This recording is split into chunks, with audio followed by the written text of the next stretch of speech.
ពួកយើងខេត្តកន្លងមកនេះយើងបានយកព្រះបន្ទូលក្នុងច្បាប់ចំណងទី3មកនិយាយអំពីបញ្ហាផ្លូវវិញ្ញាណនិងបញ្ហាផ្លូវចិត្តដែលកើតមកជាមួយខ្ញុំនឹងផ្ដល់ដំណឹងល្អដែលខ្ញុំបានប្រាប់ការនោះម្ដងទៀតទៅកាន់អ្នកទាំងអស់គ្នាថ្ងៃនេះមិនមានពិធីបូជាព្រះវិហារទី2ទេយើងនឹងប្រើពិធីបូជាព្រះវិហារទី1ជំនួសសារព្រះបន្ទូលតើនោះមានន័យដូចម្ដេចនេះជាព្រះបន្ទូលសំខាន់ហើយអ្នកគួរតែស្ដាប់ដោយការអធិស្ឋានយ៉ាងពេញលេញ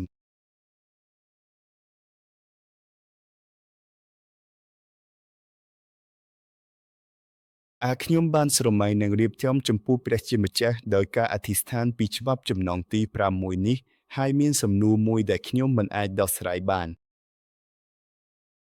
ពេលខ្ញុំមើលព្រះគម្ពីរដោយយកទ្រឹស្ដីសាសនាសាស្ត្រដែលខ្ញុំបានរៀននិងសារព្រះបន្ទូលដែលខ្ញុំបានស្ដាប់មកដល់ពេលនេះមានខ្លះប្រហែល50%ដែលខ្ញុំយល់បានតែ50%នៅសល់មិនអាចដោះស្រាយបានរឿងនោះមិនទាន់ដោះស្រាយបានសោះរហូតដល់ម៉ោង10យប់មិញសារព្រះបន្ទូលខ្ញុំរៀបចំរួចហើយប៉ុន្តែបញ្ហានោះមិនទាន់ដោះស្រាយបានទេដូច្នេះខ្ញុំបានទំនាក់ទំនងជាញឹកញាប់ជាមួយអ្នកដែលតែងតែអធិស្ឋានសម្រាប់ខ្ញុំគឺជាគ្រូបង្រៀនផ្នែកវិញ្ញាណដ៏សំខាន់និងជាមេនន្ទិសរបស់ខ្ញុំដែលបានធ្វើជាគ្រូបង្រៀនប្រធាននៅពេលខ្ញុំសិក្សានិងឥឡូវនេះកំពុងធ្វើបេសកកម្មសំខាន់នៅសហរដ្ឋអាមេរិកគាត់ជាគ្រូបង្រៀនផ្នែកវិញ្ញាណដ៏សំខាន់ក្នុងក្រុមរបស់យើងនិងដូចជាឪពុកផងដែរខ្ញុំតែងតែទំនាក់ទំនងជាមួយគាត់ហើយម្សិលមិញខ្ញុំបាននិយាយទូរស័ព្ទជាយូរជាមួយគាត់អំពីបញ្ហានេះតែដោយសារតែគាត់ស្រឡាញ់និងថែរក្សាខ្ញុំគាត់មិនប្រាប់ខ្ញុំអំពីខ្លះទេខ្ញុំបានយល់ឃើញអំពីរឿងនោះប៉ុន្តែទោះបីជាគាត់ឆ្លើយសំណួរផ្នែកទស្សនវិជ្ជានិងព្រះគម្ពីរដែលខ្ញុំសួរទេក៏ដោយប្រសិនបើនិយាយទៅប្រហែល50%គាត់មិនប្រាប់ទេដូច្នេះខ្ញុំបានយល់ច្បាស់ហើយហេតុអ្វីបានជាគាត់ធ្វើបែបនេះគាត់មិនមែនជាមនុស្សដែលពោលពាក្យមិនពិតទេប៉ុន្តែហេតុអ្វីបានជាគាត់ធ្វើបែបនេះខ្ញុំគិតថាប្រហែលជាមានផែនការរបស់ព្រះជាម្ចាស់ហើយខ្ញុំក៏បានរៀបចំសាររបស់ខ្ញុំរួចរាល់ប៉ុន្តែសូម្បីតែម្សិលមិញថ្ងៃមួយតែមូលពេលខ្ញុំនិយាយខ្ញុំមានអារម្មណ៍មិនស្រួលចិត្តវាមិនទាន់មានអារម្មណ៍ស្រួលចិត្តឡើយដូច្នេះនៅពេលល្ងាចខ្ញុំជាអ្នកស្រឡាញ់លេងបេដមិនទាន់ណាស់ប៉ុន្តែពេលនោះមិនមានលក្ខខណ្ឌឲ្យហាត់ប្រាណទេតែចំពេលនោះនៅព្រះវិហារចាស់នៅដាំងចិនមានលោកគ្រូបង្រៀនម្នាក់ដែលក៏ស្រឡាញ់លេងវេដមិនទាន់ដែរដូច្នេះខ្ញុំបានទូរស័ព្ទទៅរកគាត់ទោះបីជាពេលល្ងាចថ្ងៃសៅរ៍ក៏ដោយគាត់ក៏កំពុងតែលេងវេដមិនទាន់ដែរខ្ញុំសួរថាតើណាគាត់ប្រាប់ថាទៅសាលាបឋមសិក្សាដាំងចិនខ្ញុំសួរថាខ្ញុំអាចទៅបានទេគាត់ប្រាប់ថាមកបានគ្រូពេខ្ញុំទៅជាមួយលោកគ្រូបង្រៀននៅព្រះវិហារចាស់ហើយយើងបានលេងវេដមិនទាន់ពីម៉ោង6រហូតដល់ជិតម៉ោង8យប់អានលេងសប្បាយចិត្តតាមដែលចង់បន្ទាប់មកខ្ញុំបានប្រាប់គ្រូបង្រៀនថាត្រូវលេង3ម៉ោងឬ4ម៉ោងជាប់គ្នាតែពេលនេះលេងម្ដងវាធ្វើឲ្យខ្ញុំមានអារម្មណ៍មិនស្រួលគ្រូបង្រៀនសួរថាតើសុខភាពរបស់ខ្ញុំល្អប៉ុណ្ណាបន្ទាប់មកខ្ញុំបានញ៉ាំអាហារជាមួយគ្នាហើយក៏បានជួបមនុស្សសំខាន់និងផ្សព្វផ្សាយសាសនាផងសប្តាហ៍ក្រោយខ្ញុំនឹងទៅទីនោះវិញដើម្បីជួបម្ចាស់ហាងជាប្តីប្រពន្ធហើយផ្សព្វផ្សាយសាសនាដល់ពួកគេម្នាក់នេះធ្លាប់ជាអ្នកដឹកនាំក្រុមចម្រៀងតែលើឈប់ធ្វើជីវិតសាសនាហើយកំពុងស្វែងរកផ្លូវធម៌ប៉ុន្តែគាត់ស្ដាប់ធម៌ដោយយកចិត្តទុកដាក់ណាស់គាត់ស្ដាប់សារខ្ញុំមិនមែនជាសាសនាទេតែជាសក្ខីកម្មខ្ញុំ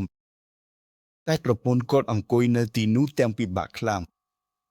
ពេលខ្ញុំថាចង់អធិស្ឋានគាត់ក៏សុំឲ្យខ្ញុំជួយអធិស្ឋានឲ្យដែរក្រោយមកខ្ញុំបាននិយាយជាមួយលោកគ្រូពុកស្រាគឹមហើយសម្រេចថាទឹកក្រោយនឹងទៅម្ដងទៀតយើងក៏បានញ៉ាំបាយជាមួយគ្នាពេលដែលហាងមិនសូវមានមនុស្ស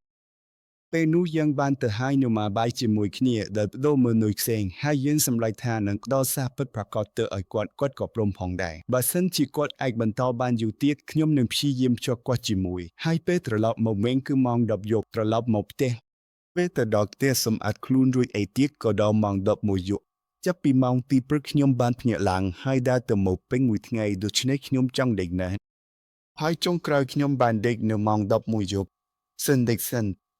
សារនោះមិនទាន់ដោះស្រាយបានទេ 50%មិនទាន់ដោះស្រាយបានទេ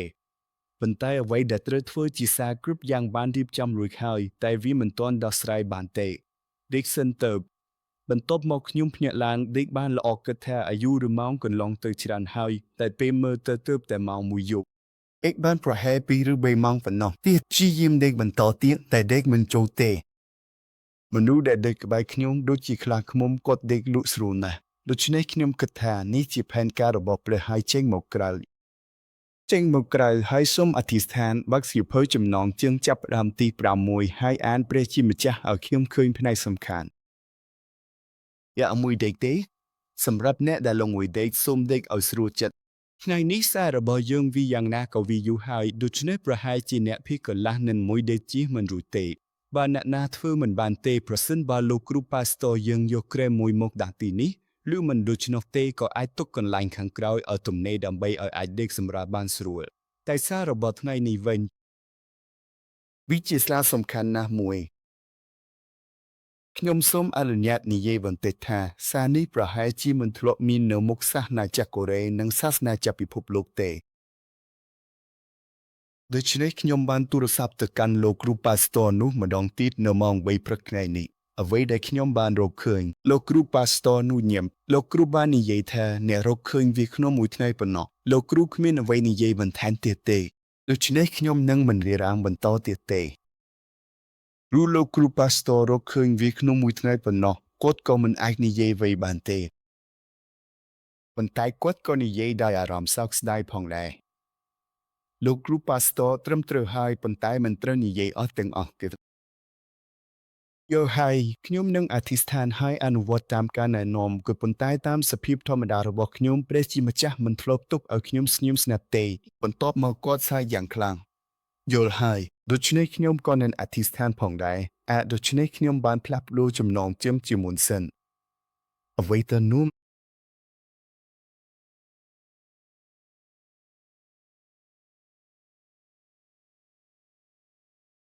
បញ្ហាដែលពាក់ព័ន្ធនឹងផ្លូវវិញ្ញាណនិងរឿងរ៉ាវរបស់ពួកនេភីលីមហើយក៏រួមបញ្ចូលទាំងអ្វីដែលយើងហៅថាជារោគនេភីលីមផងដែរតាមពិតទៅរបស់ទាំងនេះគឺជាបញ្ហាពីរដែលខុសគ្នាស្រឡះនិងដាច់ដោយឡែកពីគ្នាទាំងស្រុងតែម្ដង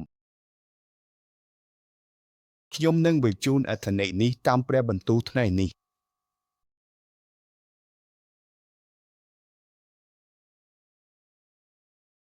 ខ្ញុំស្ទើរតែមិនបានសរសេររឿងអ្វីក្នុងសៀវភៅសរសេរឡើយ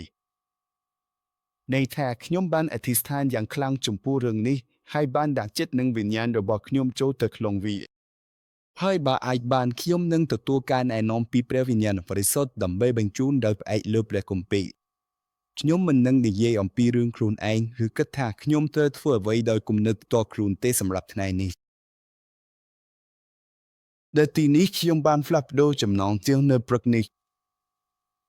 បញ្ហាផ្លូវវិញ្ញាណនិងជំនឿនេភីលីមគឺជាបញ្ហាផ្លូវវិញ្ញាណនេភីលីមហើយក៏ជំនឿនេភីលីមផងដែរគ្រូសាសនានោះបានថាចំណងជើងនេះយកបានល្អមុននឹងចាប់ផ្ដើមចំណងជើងនេះគួរតែធ្វើសំណេរអំពីបញ្ហាផ្លូវវិញ្ញាណនិងជំងឺនេភីលីមតែប៉ុណ្ណោះខ្ញុំបានលាក់រឿងមួយប៉ុន្តែពេលខ្ញុំបានដឹងរឿងនេះហើយប្រាប់ថាខ្ញុំនឹងផ្លាស់ប្ដូរទៅជាបញ្ហាផ្លូវវិញ្ញាណនេភីលីមនិងជំនឿនេភីលីមគាត់ក៏យល់ព្រមដូច្នេះនេភីលីមនិងជំនឿនេភីលីមគឺមានភាពខុសគ្នាដល់ពេលនេះសាសនាចាស់កូរ៉េនិងសាសនាចាស់ពិភពលោករួមទាំងក្នុងក្រុមតារ៉ាបាំងរបស់យើងផងដែរគេបាននិយាយអំពីជំនឿនេភីលីមប៉ុន្តែមិនសូវមាននរណាដែលពន្យល់យ៉ាងច្បាស់ថានេភីលីមជាអ្វីហើយអ្វីបានជាព្រះជាម្ចាស់បានធ្វើដល់ដូច្នេះនៅក្នុងច្បាប់ចំណងជើងទី6ភ្លៀងបានធ្លាក់ចុះរយៈពេល40យប់40ថ្ងៃដល់ដូច្នេះភ្លៀងធ្លាក់ត្រឹម4ថ្ងៃក៏ធ្វើឲ្យមានបញ្ហាហើយតែភ្លៀងធ្លាក់40យប់40ថ្ងៃដល់ថ្នាក់ដែលព្រះបន្ទូលថ្ងៃនេះបានបំផ្លាញអស់ទាំងស្រុងគឺបានបំផ្លាញអស់ទាំងស្រុងហើយអ្វីបានជាព្រះអង្គធ្វើដល់ដូច្នេះមនុស្សទាំងអស់បានចាក់ចេញពីព្រះជាម្ចាស់តាំងពីច្បាប់ទី3មកទាំងមុននិងក្រោយទឹកជំនន់មនុស្សនៅតែបន្តចាក់ចេញពីទ្រង់ហើយតាមពិតទៅមនុស្សបានចាក់ចេញពីព្រះជាម្ចាស់តាំងពីដើមមកលេះវិញ្ញាណបានស្លាប់ហើយដូច្នេះការដែលមនុស្សមិនជឿនឹងចាក់ចេញពីព្រះជាម្ចាស់ គឺនៅតែដែលបន្ទាប់ពីច្បាប់ទី3ដូច្នេះតើមិនត្រូវមានទឹកជំនន់រៀងរាល់ថ្ងៃទេហើយអ្វីបានជាមានតែពេលនោះប៉ុណ្ណោះដែលមានទឹកជំនន់ហើយព្រះជាម្ចាស់បានបំផ្លាញទាំងអស់ហើយបន្ទាប់មកទៀតព្រះអង្គបានផ្ដល់សញ្ញាថ្មោងនិងសន្យាថានឹងមិនមានទឹកជំនន់ម្ដងទៀតទេហើយបន្ទាប់ពីពេលនោះមកក៏មិនមានគ្រោះមហន្តរាយទឹកជំនន់ដូចនោះទៀតទេ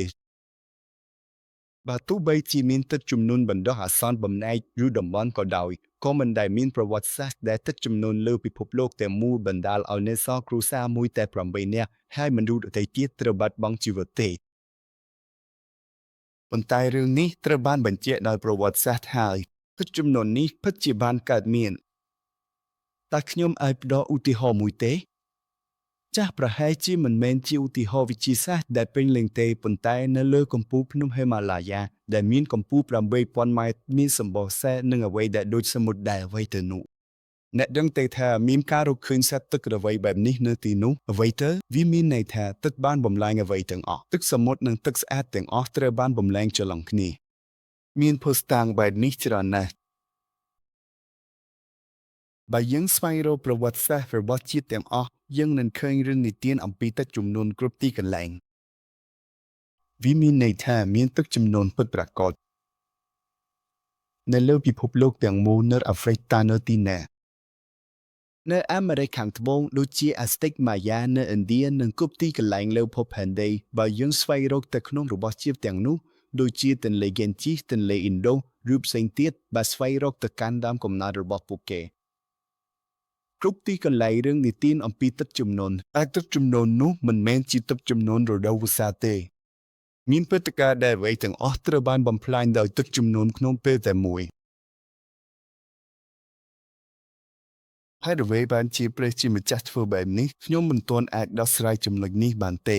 ខ្ញុំបកស្រាយថាប្រហែលមនុស្សត្រូវខ្មោចចាប់ហើយបោះបង់ព្រះទើបព្រះអង្គសោកស្ដាយតែវាមិនមែនមានតែប៉ុណ្្នឹងទេតាមមកពីបញ្ហានេះទើបព្រះនាំមកនៅគ្រោះមហន្តរាយបែបនេះមែនទេមិនមែនទេដូច្នេះតើស្ថានភាពនៃសម័យនោះដែលបណ្ដាលឲ្យមានគ្រោះមហន្តរាយទឹកជំនន់នៅសម័យនោះគឺយ៉ាងដូចម្ដេចហើយពេលដែលសៀវភៅព្រះគម្ពីរនេះត្រូវបានកត់ត្រាឲ្យយើងអានស្ថានភាពនៃសម័យនោះនិងសម័យបច្ចុប្បន្ននេះមានភាពខុសគ្នាយ៉ាងដូចម្ដេចរឿងនេះត្រូវបានបញ្ជាក់តាមរយៈព្រះបន្ទូលហើយតើព្រះសញ្ញាដែលបានឈ្នះសម័យទឹកជំនន់នោះនៅតែមានប្រយោជន៍សម្រាប់យើងនៅសម័យបច្ចុប្បន្ននេះដែរឬទេយើងត្រូវតែចាប់យកចំណុចនេះហើយសម្រេចចិត្តមួយច្បាស់លាស់មុខព្រះជាម្ចាស់ខ្ញុំសូមនិយាយម្ដងទៀតសូមអធិស្ឋានឲ្យច្រើនសូមអធិស្ឋានពិតប្រាកដហើយត្រឡប់ទៅផ្ទះសូមស្វែងរកព្រះបន្ទូលបន្តអធិស្ឋាននិងស្ដាប់បន្តទៀតដើម្បីទទួលបានចម្លើយពិតប្រាកដបាននិយាយចាប់ពីសេចក្តីសន្និដ្ឋានមកវិញខ្ញុំជឿជាក់ថានៅថ្ងៃនេះប្រសិនបើអ្នកទាំងអស់គ្នាស្ដាប់ព្រះបន្ទូលឲ្យបានត្រឹមត្រូវហើយចាប់យកព្រះសញ្ញានោះជំនឿនេភីលីមនិងអ្វីដែលបានបន្តមកយូរនៅលើជីវិតផ្ទាល់ខ្លួនគ្រួសារនិងវង្សត្រកូលរបស់អ្នកនឹងត្រូវបានព្យាបាល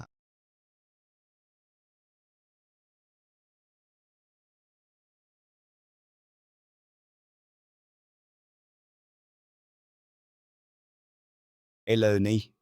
បងប្អូនទាំងអស់គ្នាចំណុចដ៏សំខាន់បំផុតមួយដែលយើងត្រូវតែពិនិត្យមើលនៅក្នុងការណែនាំនេះគឺថាព្រះគម្ពីរដ៏វិសុទ្ធបានមានបន្ទូលរៀបរាប់យ៉ាងច្បាស់អំពីបញ្ហាដ៏ធំមួយ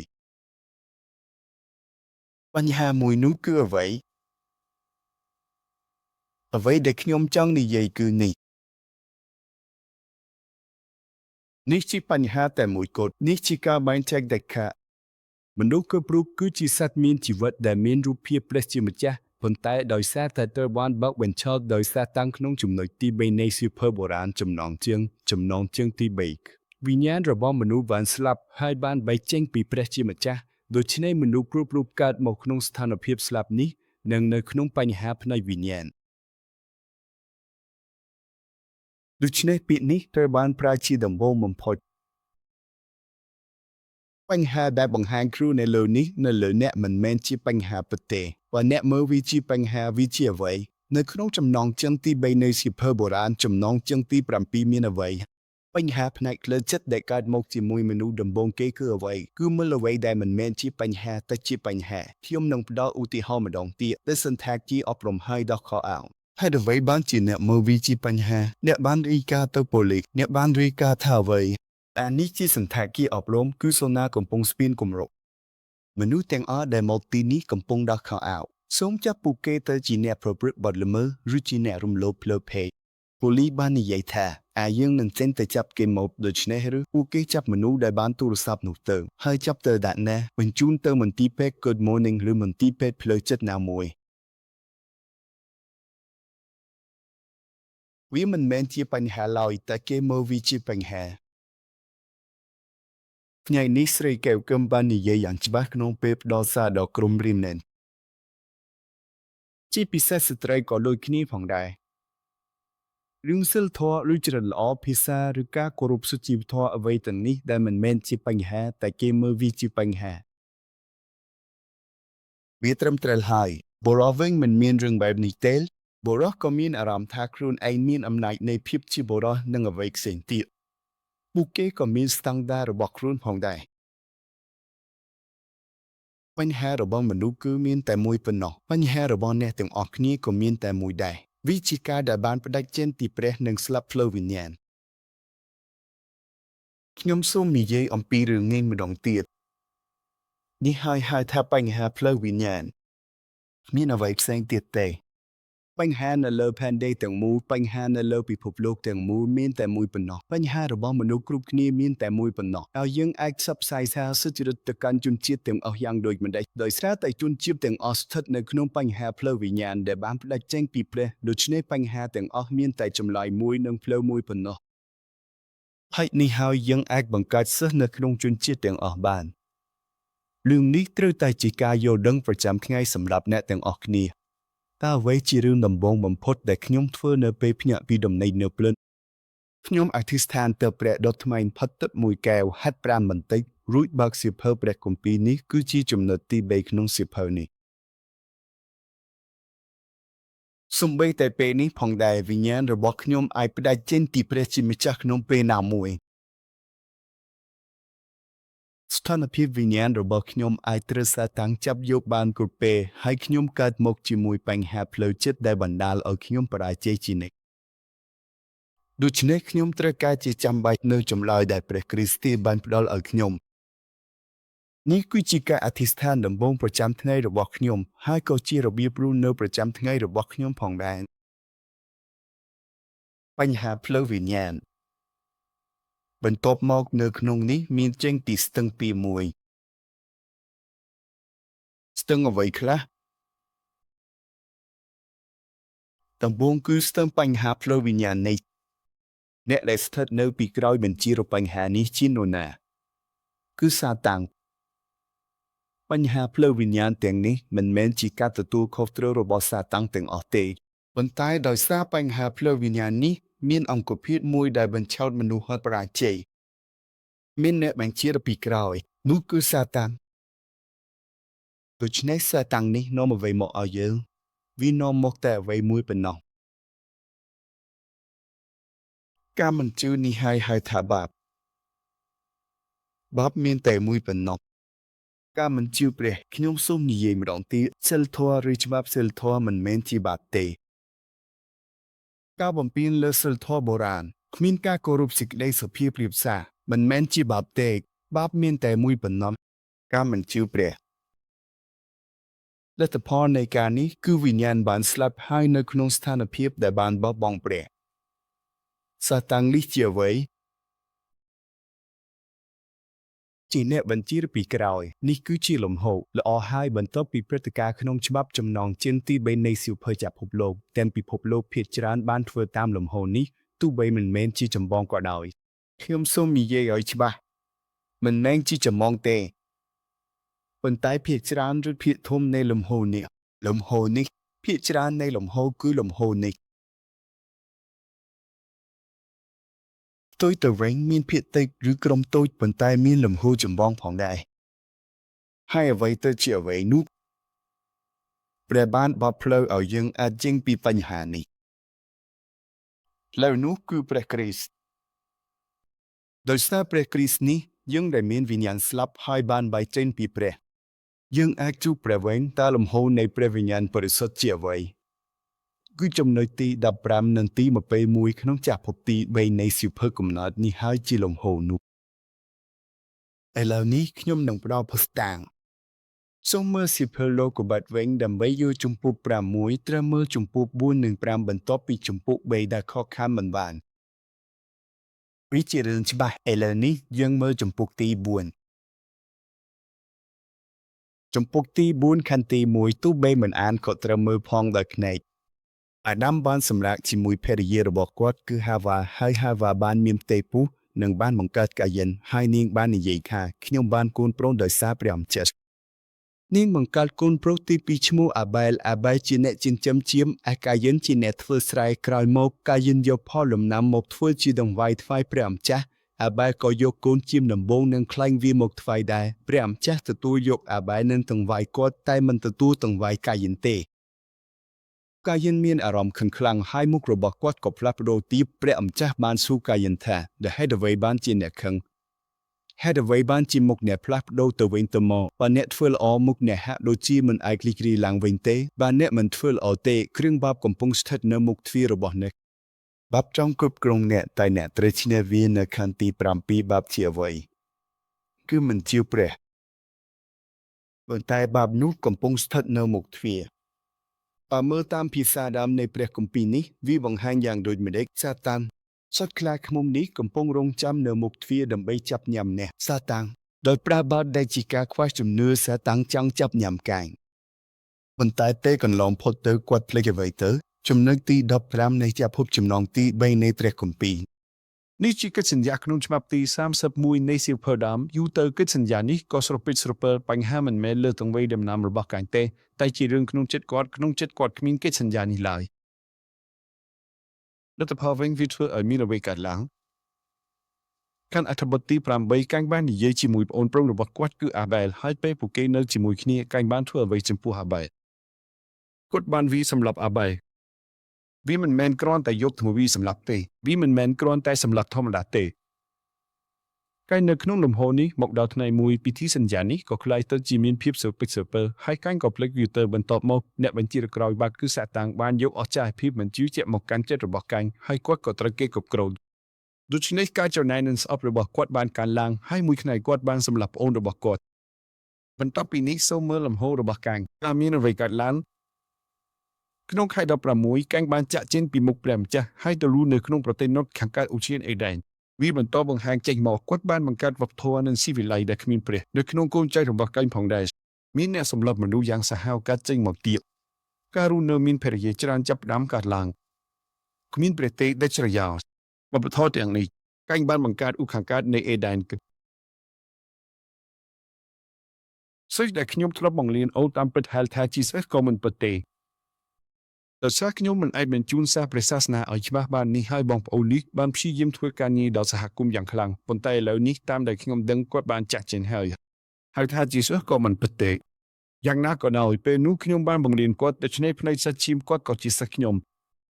ប៉ុន្តែបងប្អូននេះបានធ្វើការជា PD ហើយចូលធ្វើការនៅស្ថានីយ៍ផ្សាយវិទ្យុឥឡូវនេះក៏មិនដឹងថាគាត់ទៅដល់ណាឡើយនៅពេលនោះមានរឿងភាគមួយឈ្មោះថាបុកខាងកើតនៃឧឈានអេដែនខាងកើតនៃឧឈានអេដែនគឺaiក៏ខាងកើតនៃឧឈានអេដែននេះជាអ្វីទៅវាជាវប្បធម៌របស់កាយិនដែលគ្មានព្រះរឿងទាំងមូលមានការដូចនេះទាំងអស់គ្រាន់តែសម្លាប់គ្នានិងកំប្លែងគ្រួសារមានទូសម្ដែងសំខាន់ម្នាក់បានចូលរួមក្នុងរឿងនោះបាននិយាយថាជានរណាគិតគ្នានឹងស្គាល់ឈ្មោះគាត់ទាំងអស់ហើយទូសម្ដែងនោះក្រោយមកមានចលនាមីជូហើយករណីរបស់គាត់បានរំជោគយ៉ាងពេញលេញទៅដល់ថ្នាក់មួយថ្ងៃគាត់បានសម្លាប់ខ្លួនខ្ញុំបានមើលឃើញហើយគិតថាយើងមិនអាចមើលរំលងនៅលំហូរផ្លូវវិញ្ញាណនោះបានទេក្នុងរឿងភាគនោះគេថតសម្ដែងអំពីការចំណាយគ្នានិងសម្លាប់គ្នាអ្នកទាំងអស់គ្នាមានទូសម្ដែងម្នាក់ឈ្មោះអ្វីមួយដូចជាចំហូគឺរឿងអ្វីម្យ៉ាងបែបនេះមនុស្សនោះគឺជាទូសម្ដែងរឿងប្រវត្តិសាស្ត្រគាត់ជាអ្នកឯកទេសក្នុងរឿងប្រវត្តិសាស្ត្រចាស់តែពេលដែលគាត់ចូលរួមសម្ដែងខ្ញុំក៏ចូលចិត្តរឿងប្រវត្តិសាស្ត្រច្រើនដែរដូចជាតែចូលយងបន្តមកមានអ្វីទៀតដូចជាហ៊ីវចាំបន្តមកមានអ្វីទៀតមានច្រើនទៀតគាត់សម្ដែងក្នុងរឿងប្រវត្តិសាស្ត្រមានស្ទើរតែទាំងអស់ពេលដែលមើលមុខមនុស្សនេះគាត់តែងតែចូលរួមសម្ដែង តែគាត់មិនដែលសម្ដែងជាតួអង្គល្អសោះតួអាក្រក់ជាអ្វីគាត់តែងសម្ដែងជាមនុស្សឈ្នានីសគាត់តែងតែព្យាយាមបំផ្លាញហ៊ូយ៉ននោះដែលអ្នកដឹងហើយជាមួយទៅជាយូជីដូរីយ៉ងហើយក៏ជាមួយកូនប្រុសនៃឪពុកនោះពួកគេព្យាយាមបំផ្លាញហ៊ូយ៉ននៅក្នុងរឿងដែលជូយ៉ងវិញតែអ្នកចាំទេនៅក្នុងដែលជូយ៉ងគាត់សម្ដែងជាតួអង្គដែលព្យាយាមសម្លាប់ឆយស៊ូយ៉ងរហូតដល់ចុងក្រោយបន្ទាប់មកគាត់ស្លាប់យ៉ាងអាណោចអាធមគាត់តែងតែសម្ដែងតួអង្គបែបនេះទាំងអស់ចាស់បើធ្វើតែម្ដងពីរម្ដងក៏មិនអីទេប៉ុន្តែបន្តតួអង្គបែបនេះជាញឹកញាប់វាបង្ហាញថានៅលើមុខមាត់និងជីវិតរបស់គាត់មានអ្វីមួយដែលសមនឹងតួអង្គបែបនោះចុងក្រោយគាត់ក៏ត្រូវបានវិភាគទានដែរឥឡូវនេះគាត់ខ្លាចជាអ្នកមុនស្នេហ៍ពេញលេញទៅហើយហេតុអ្វីបានជាខ្ញុំនិយាយរឿងនេះក្នុងចំណោមពីរនេះមានស្រទាប់មួយចាស់ស្រទាប់នេះបានមកដល់ហើយដូច្នេះព្រះជាម្ចាស់មិនមែនជាអ្នកដឹកនាំសំខាន់បំផុតទេប៉ុន្តែមានស្រទាប់សំខាន់មួយដែលជាស្រទាប់ចម្បងហើយក្នុងស្រទាប់នោះមានជួរឈ្មោះមួយកាត់ឡើងហើយនោះណែណាចប់ចុងក្រោយនៃចំពោះទី25ក៏ថាខានអាដាមបានស្និទ្ធស្នាលជាមួយភរិយារបស់គាត់ម្ដងទៀតហើយនាងបានបង្កើតកូនប្រុសម្នាក់ហើយគាត់បានដាក់ឈ្មោះថាសេតកាយិនអាបាយសេតនេះសួរចាំណាស់ទី3គឺកូនប្រុសទី3មែនទេសេតគាត់បានដាក់ឈ្មោះថាសេតរូបព្រះជាម្ចាស់បានផ្ដល់កូនសាច់ញាតិមួយទៀតជំនួសអាបាយដែលកាយិនបានសម្លាប់សេតក៏បានមានកូនប្រុសម្នាក់ហើយគាត់បានដាក់ឈ្មោះថាហេណូសនៅពេលនោះមនុស្សបានចាប់ផ្ដើមឲ្យព្រះនាមរបស់ព្រះម្ចាស់មើលទៅក្រោយមកវានឹងលេចឡើងនៅក្នុងជំពូកទី5ពីបំផុតក្នុងអំឡុងពេលនេះពួកគេបានបង្កើតកូនជាច្រើនអស់រយៈពេលជាច្រើនរយឆ្នាំប៉ុន្តែតើមានតែកូនណាទេដែលស្ថិតនៅក្នុងលំហនៃសេចក្តីសញ្ញានេះសេហើយកូនម្នាក់ទៀតដែលកើតចេញពីទីនោះគឺអេណូបក្នុងអំឡុងពេលនេះពួកគេបានបង្កើតកូនជាច្រើនប៉ុន្តែទោះបីជាពួកគេមានចំនួនតិចក៏ដោយប៉ុន្តែអ្នកដែលបានធ្វើតាមលំហចម្បងគឺជាវង្សត្រកូលនេះមានផុសតាមបង្ហាញនេះគឺជាចំណុចទី1នៃចម្ពោះទី5នេះគឺជាសៀវភៅដែលបានកត់ត្រាវង្សត្រកូលរបស់អាដាមលើទីនេះពាក្យនេះមានសារៈសំខាន់ណាស់វាបានកត់ត្រាវង្សត្រកូលរបស់អាដាម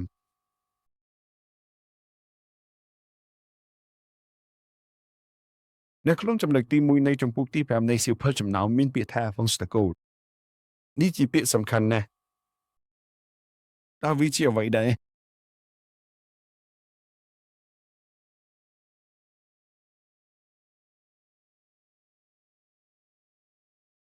មិនចាំបាច់ក៏ទេអ្នកមិនចាំបាច់សរសេរឡើយ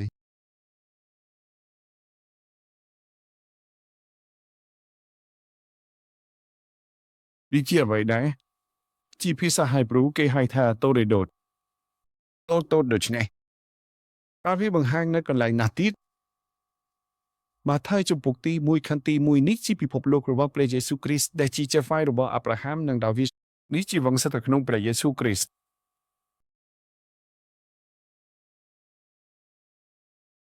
ពាក្យ Genesis នេះគេបកប្រែជាភាសាអង់គ្លេសថា generation Genesis តូចគឺជាពាក្យសំខាន់ខ្លាំងណាស់នៅក្នុងព្រះគម្ពីរព្រះចាស់វាជាពាក្យសំខាន់បំផុត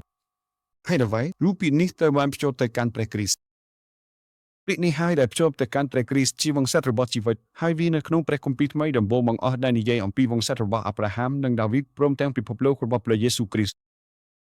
វង្សត្រគឺនិយាយអំពីព្រះគ្រីស្ទវានិយាយអំពីស្ទឹងនៃព្រះគ្រីស្ទជាផ្សេងទៀតមានអ្វីខ្លះ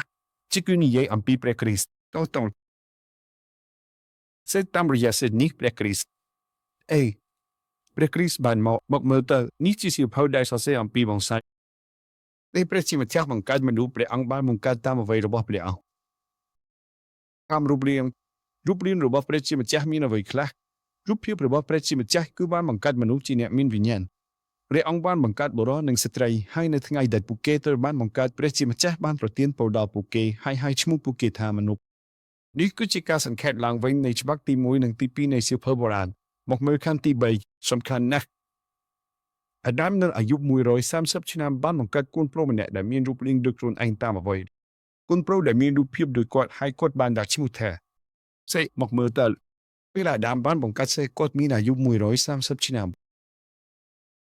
ហើយបន្តមើលទៅខណ្ឌទី4បន្ទាប់ពីអាដាមបានបង្កើតសេគាត់នៅរស់បន្តប៉ុន្មានឆ្នាំទៀតគាត់រស់បន្ត800ឆ្នាំហើយមានកូនច្រើនទៀតសរុបគាត់រស់បាន930ឆ្នាំហើយស្លាប់ វាបង្ហាញបែបនេះបន្ទាប់ពីនេះអាដាមនៅរស់បន្តប៉ុន្មានឆ្នាំទៀតគាត់រស់បាន800ឆ្នាំរស់បាន800ឆ្នាំហើយស្លាប់នៅអាយុប៉ុន្មានឆ្នាំពួកគ្នាគាត់ស្លាប់នៅអាយុ930ឆ្នាំនៅសម័យនោះអាយុគេប្រហែលបែបនេះបន្ទាប់មកមានមនុស្សល្បីម្នាក់ដែលបាននិយាយពីអ្វីមេធូសាឡាអាយុ969ឆ្នាំដូច្នេះនៅប្រទេសចិនក៏មាននិយាយអំពីរឿងនេះដែរដោយសារតែមនុស្សស្លាប់លឿនកូនគេក៏ដាក់ឈ្មោះឲ្យល្អដើម្បីឲ្យលោកបានយូរមាននរណាម្នាក់នៅប្រទេសចិនក៏ធ្លាប់និយាយថាដាក់ឈ្មោះកូនយ៉ាងដូចម្ដេចគេដាក់ឈ្មោះវែងណាស់ដូចជាមេធូសាឡាឬឈ្មោះវែងផ្សេងទៀតដើម្បីឲ្យលោកបានយូរឈ្មោះមេធូសាឡានេះក៏វែងណាស់ដែរពេលនោះឈ្មោះមេធូសាឡានេះក៏បានចេញមកដែរ960ឆ្នាំប៉ុន្តែបុត្ររបស់គាត់កំពុងតែហើយកូនក៏ធ្លាក់ចូលទឹកដូច្នេះទេចង់ជួយសាច់ឆ្កែគាត់ហៅឈ្មោះកូនតែឈ្មោះវែងពេកដូចជាសាមេធូសាឡាហើយវែងពេកទឹកកូនធ្លាក់ទឹកស្លាប់បើមាននរណាម្នាក់និយាយថាកូនប្រុសស្លាប់ហើយយកជាត្រឹងហៅថារឿងអ្វីបែបនោះតែប៉ុន្តែហៅឈ្មោះវែងពេកដូចជាមេធូសាឡាហើយវែងពេកទឹកស្លាប់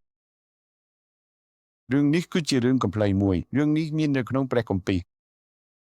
អូខេដូច្នេះនៅទីនេះយើងត្រូវមើលឲ្យល្អ130ឆ្នាំមុនគាត់បានមានកូនឬអត់បានមានកូន130ឆ្នាំហើយ800ឆ្នាំបន្តទៀតមានកូន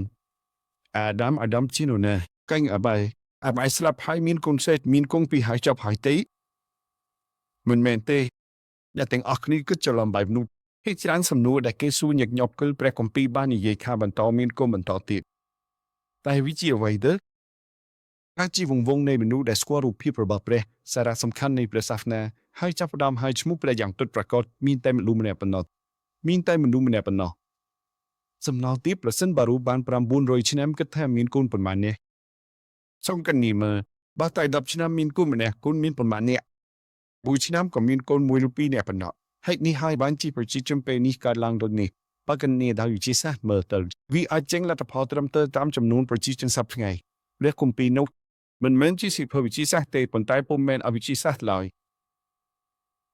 តើធ្វើដូចម្តេចកូន3នាក់របស់នោះគឺសែមហាមនឹងយ៉ាពេហើយមានប្រពន្ធ3នាក់នោះតើធ្វើដូចម្តេចមនុស្សជាតិទាំងអស់បានកើតមកវិញបើកនីមើលវាអាចចេញលទ្ធផលត្រឹមត្រូវចំនួនមនុស្សជាតិ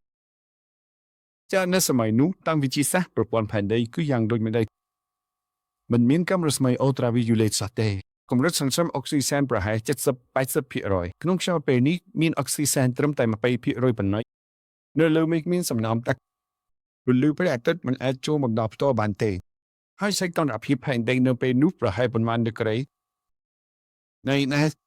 ពេលទៅដល់តៃវ៉ាន់អាកាសធាតុការ៉ូដេលរូមនៅតៃវ៉ាន់ប្រហែលប៉ុន្មានដឺក្រេប្រហែល20ដឺក្រេហើយសីតុណ្ហភាព20ដឺក្រេនោះអាចត្រជាក់ដល់ស្លាប់17ដឺក្រេក៏អាចត្រជាក់ដល់ស្លាប់ដែរវាជាអាកាសធាតុតំបន់អាឡេស៊ូដែលល្អបំផុតសម្រាប់មនុស្សរស់នៅនោះហើយជាសីតុណ្ហភាពរបស់ផែនដីបើគ្មាន UV និងលាបឡេការពារហេតុអ្វីកាំរស្មីអូត្រាវីយូលេតមិនអាចចូលបានទេដូច្នេះជីវិតមនុស្សបានរស់នៅបែបនោះហេតុនេះហើយបានជាពួកគេបានមានកូនប្រុសនិងកូននៅក្នុងរយៈពេលនោះតែបញ្ហាគឺអ្វីភាគច្រើននៃមហាសមាជិកគឺអ្វីគឺគ្នានៅក្នុងលំហនេះទាំងអស់ហើយក្នុងចាស់ពុកចំណងដើមទី5មានការលំហរបស់ព្រះគ្រីស្ទដែលនឹងមកជាមេស៊ីហើយវាបង្ហាញទីបញ្ជាសាច់ញាតិដែលស្ថិតនៅក្នុងលំហនោះបន្ទាប់មកទៀតនោះអ្នកណាដែរឯនោះនេះទាំងអស់គឺជារឿងនោះល្អហើយក្នុងអំឡុងពេលនោះទោះបីជាវាជាប្រធានបទមិនមែនសម្រាប់សារព្រះវិហារនេះក៏ដោយប៉ុន្តែមានមាតិកាមួយដែលអ្នកទាំងអស់គ្នាត្រូវតែយកចិត្តទុកដាក់ផងដែរនោះហើយយើងមកមើលចាស់ភពទី5ពីក្នុងខន្តី21មានមនុស្សឈ្មោះអេណូបង្ហាញខ្លួនហើយអេណូ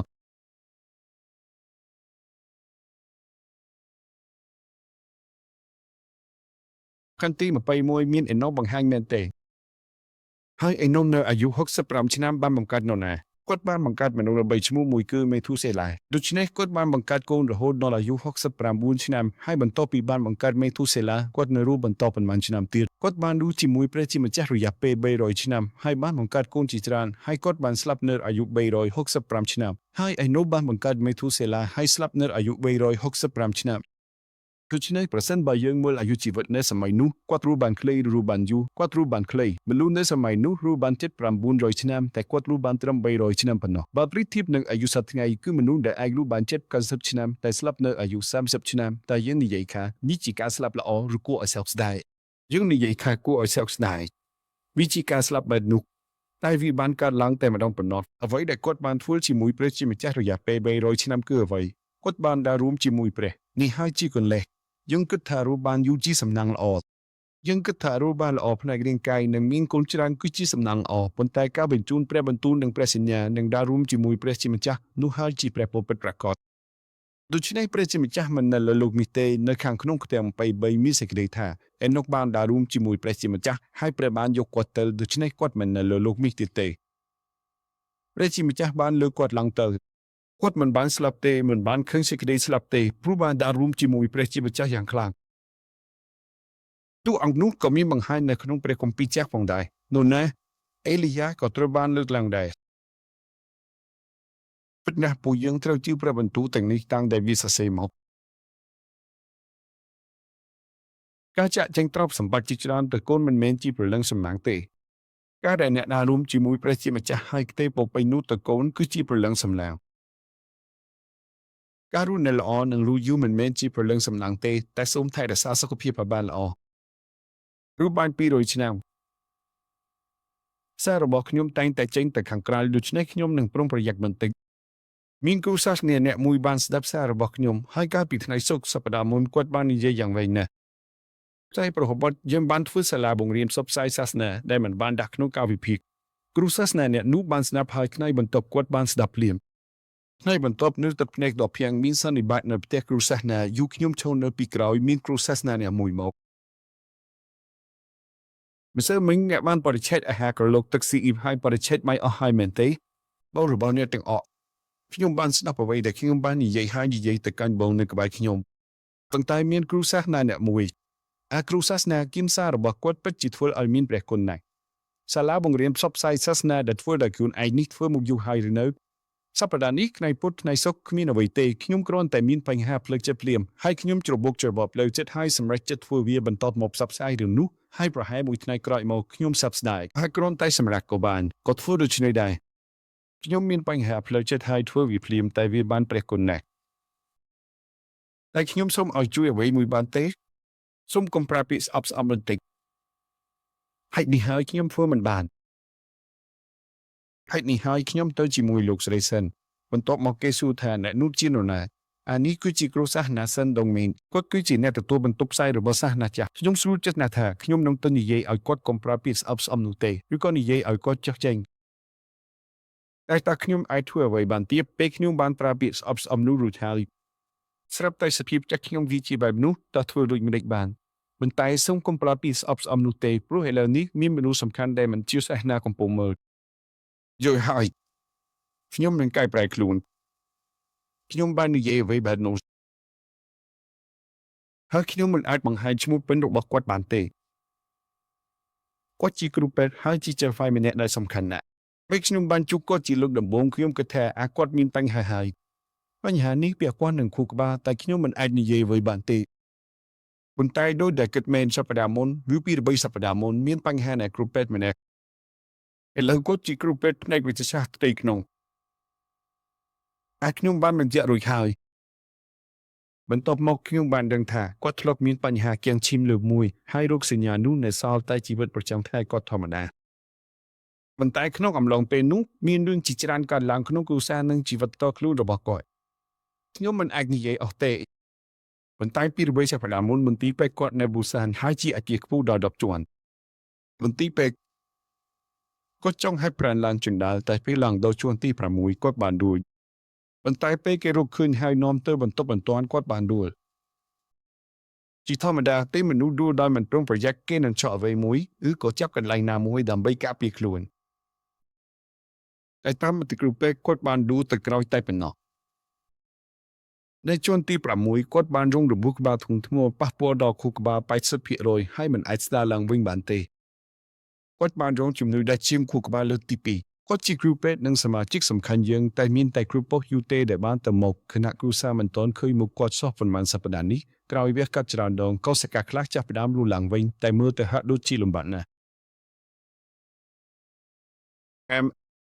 ការផែនការរបស់ព្រះជាម្ចាស់ជាអ្វីដែរហើយអ្វីបានជាគាត់ធ្វើបែបនោះ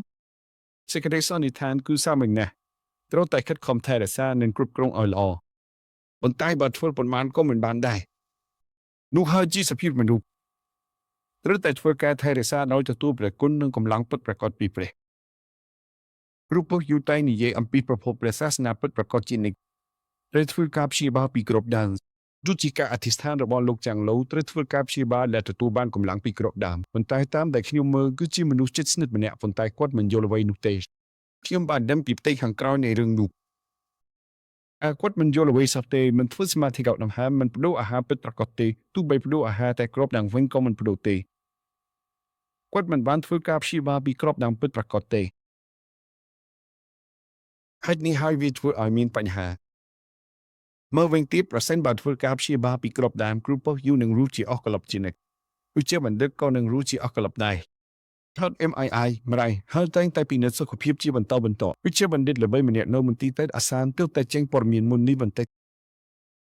ពេលពួកគេធ្វើការហើយដល់ម៉ោង3ថ្ងៃត្រង់ទៅហាត់ប្រាណបុរសនេះកំពុងជិះកង់រងចាំនៅចំណតឆ្លងផ្លូវប៉ុន្តែត្រូវរថយន្តដំបូលទឹកកំបុកគាត់បានទៅស្លាប់ត្រង់ទីនោះហើយជាជីវិតរូបបានតាន់ឆ្នាំរូបបាន10000ឆ្នាំដែលរួមជាមួយព្រះហើយបន្តទៅកាន់ក្រុងយេរូសាឡឹមថ្មីដើម្បីរੂជាមួយព្រះជានិច្ចនោះហើយជាពលរបស់ជីវិតនោះហើយជារឿងដែលយើងបន្តឲ្យកូនប្រាក់របស់អ្នកអាចជួយសង្គ្រោះកោសិកាមួយក្នុងរាងកាយអ្នកបានទេអ្វីដែលជារូបកាយរបស់អ្នកអាចជួយសង្គ្រោះសរសៃប្រសាទមួយរបស់អ្នកបានទេមិនអាចទេខ្ញុំបាននិយាយជាអ្នកញ៉ាំហើយយើងមានឪពុកម្ដាយរបស់យើងសេចក្តីស្រឡាញ់និងការលះបង់របស់ឪពុកម្ដាយក៏ដូចជាវិធីសាស្ត្រដែលខ្ញុំបានសិក្សាអាចដោះស្រាយបញ្ហាផ្លូវវិញ្ញាណរបស់ខ្ញុំបានទេមិនអាចទេអ្វីជាប្រធមបំផុតក្នុងជីវិតយើងនៅក្នុងលំហនេះខណៈពេលដែលយើងដើររួមជាមួយព្រះជាម្ចាស់នៅថ្ងៃដែលព្រះអង្គហៅយើងមិនដឹងថាព្រះអង្គនឹងហៅយើងដល់វិធីណាទេ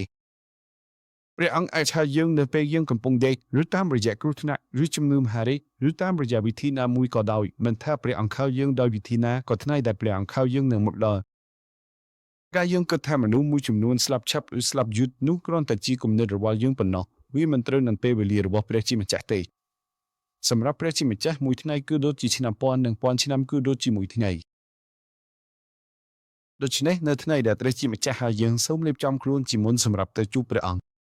ដែលបានទិញជាមុនប្រាក់ក្នុងកញ្ញាភិហ៊ុនឬក៏កាកូអ៊ីនដែលបានទុកជាមុនសូមបំលែងឈ្មោះទាំងអស់ទៅជាកម្មសិទ្ធិព្រះវិហារឲ្យបានឆាប់បំលែងឈ្មោះទាំងអស់ទៅឈ្មោះខ្ញុំផងខ្ញុំជាប្រធានសហគ្រាសដូច្នេះខ្ញុំមិនអាចធ្វើតាមចិត្តខ្លួនឯងបានទេសូមបំលែងឈ្មោះទាំងអស់ទៅឈ្មោះសហគមន៍ព្រះវិហារសេហៃអាលីទូស៊ីឲ្យបានឆាប់សូមស្ដាប់ពាក្យខ្ញុំឲ្យបំលែងឈ្មោះទៅបើព្រះជាម្ចាស់ជាអ្នកបំលែងឈ្មោះឲ្យអ្នកនឹងមានបញ្ហាធំដូច្នេះខ្ញុំសូមអភ័យខ្មាស់ផងឥឡូវនេះអ្វីទាំងអស់បានដោះស្រាយផ្លូវវិញ្ញាណរួចហើយសប្តាហ៍មុនខ្ញុំបានសន្យាថានឹងផ្ដល់កាត់ឲ្យពុកខ្ញុំប៉ុន្តែគាត់មិនបានផ្ដល់ឲ្យឆាប់ទេខ្ញុំបានទូរស័ព្ទទៅឪពុកខ្ញុំភ្លាមបរិយាមួយពាក្យមានតម្លៃជាងមាសពាន់លានបរិយាមួយពាក្យមានតម្លៃជាងមាសពាន់លានហើយអ្វីបានជាបរិយាមួយពាក្យមានតម្លៃជាងមាសពាន់លានបើទោះបីជាខ្ញុំដល់កាត់វិញឬបង្កើតថ្មីជាការលាក់ក៏ដោយខ្ញុំសូមឲ្យពុកដល់កាត់ខ្ញុំសួរទៅគាត់ប្រាប់ថាបានដាក់ទុកលើទៅហើយពេលវេលានឹងលុយត្រូវដោះចេញទាំងអស់ពីអ្នកទាំងអស់គ្នាពេលយើងត្រឡប់មកពីការបណ្ដុះបណ្ដាលបានធ្វើវេទិកាជាមួយយើងខ្ញុំមិនបានទៅទេអ្នកចុះប្រវត្តិកាប់ជីបាមិនរាប់បញ្ជូរទេបើមិនទៅនឹងធ្វើអ្វីរហែមើលទូរទស្សន៍នៅផ្ទះរហែបានញ៉ាំអាហាររហែបានដេកលើសាឡុងចេញលេងជាមួយមិត្តភក្តិបើដើរទៅក្រៅបាក់ជើងតើមានរឿងអីបើមានរឿងអាក្រក់កើតឡើងនឹងនិយាយថាមកពីមិនស្ដាប់ព្រះសាសនាចារ្យទៅខ្លាចជាបែបនេះប្រហែលជាដូច្នេះខ្លាចទីបាក់ម្នាក់ឯង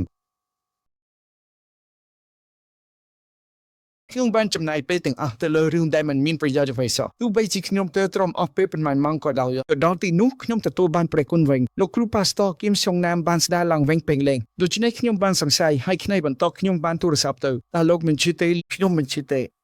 បើជឿក៏មិនអីទេបើដូច្នេះពេលនេះនៅតំបន់នេះការលូតថ្នាំ Tylenol លក់ដូរល្អណាស់ដោយសារខ្ញុំប្រពន្ធខ្ញុំវិញគាត់ស្រឡាញ់ថ្នាំ Texan ហើយថ្នាំនេះមានប្រសិទ្ធភាពល្អសម្រាប់គាត់ការលក់ថ្នាំ Texan ក៏ល្អដែរយើងទិញថ្នាំ Texan ដែលពេញផ្ទះហើយម៉ែខ្ញុំក៏ញ៉ាំថ្នាំ Texan 2 ឬ 3 គ្រាប់ពេញផងដែរគាត់ចូលចិត្តថ្នាំនេះហើយ Texan អូនេះហើយជាការប្រសិទ្ធអ្វីទៅដែលជាការប្រសិទ្ធបាត់ចាស់ឪពុកអ្វីទៅដែលជាការប្រសិទ្ធគុំប្រកខ្ញុំខិនហើយទៅបង្ហាញអស់គ្រប់យ៉ាងនៅក្នុងសារប្រជុំរួចយកកាត់ទៅវិញនេះហើយជាការប្រសិទ្ធមិនយកកាត់ទៅទេតែបើគុណប្រកខ្ញុំជួសសរសៃប្រសាទហើយដេកលើក្រែមីស្នាមរបួសនេះហើយជាការប្រសិទ្ធអ្វីទៅដែលជាការប្រសិទ្ធឪពុកជំរឿទី1ឬជំរឿទី2មិនឆ្លើយទេនៅតែច្រឡំស្មារតីតើអ្វីទៅដែលជាការប្រសិទ្ធគាត់ឲ្យប្រពន្ធខ្ញុំប្រកាសធ្វើទៅសบายចិត្តជានិច្ចមិនជុកសម្រាប់ហើយប្រកាសគប់ព្រឿមិនមានបំណុល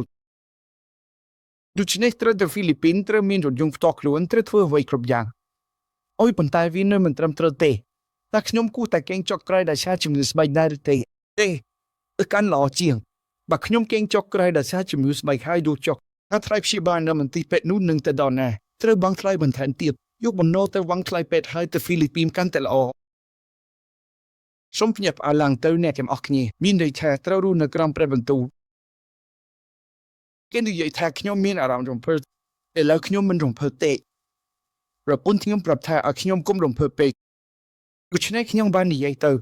ខ្ញុំរំភើបដើម្បីផ្សព្វផ្សាយសាសនាតែអ្នកមិនរំភើបហើយអ្នកធ្វើអ្វីគ្រាន់តែអង្គុយស្ងៀមមើលទូរទស្សន៍ឬមើលរឿងសិក្សាអប់រំស្ងៀមអូហើយស្ងៀមទៅមើលរឿងសិក្សាអប់រំលើសាឡុងទៅខ្ញុំនឹងរំភើបហើយទៅផ្សព្វផ្សាយសាសនាហើយនោះណាត្រឹមទៅបន្ទាប់ពីនិយាយចប់ខ្ញុំក៏មានអារម្មណ៍ថាខ្ញុំធ្វើខុសបន្តិចអូយខ្ញុំចាប់ដៃហើយសូមអភ័យទោសថាសូមទោសណាស្រឡាញ់ឲ្យ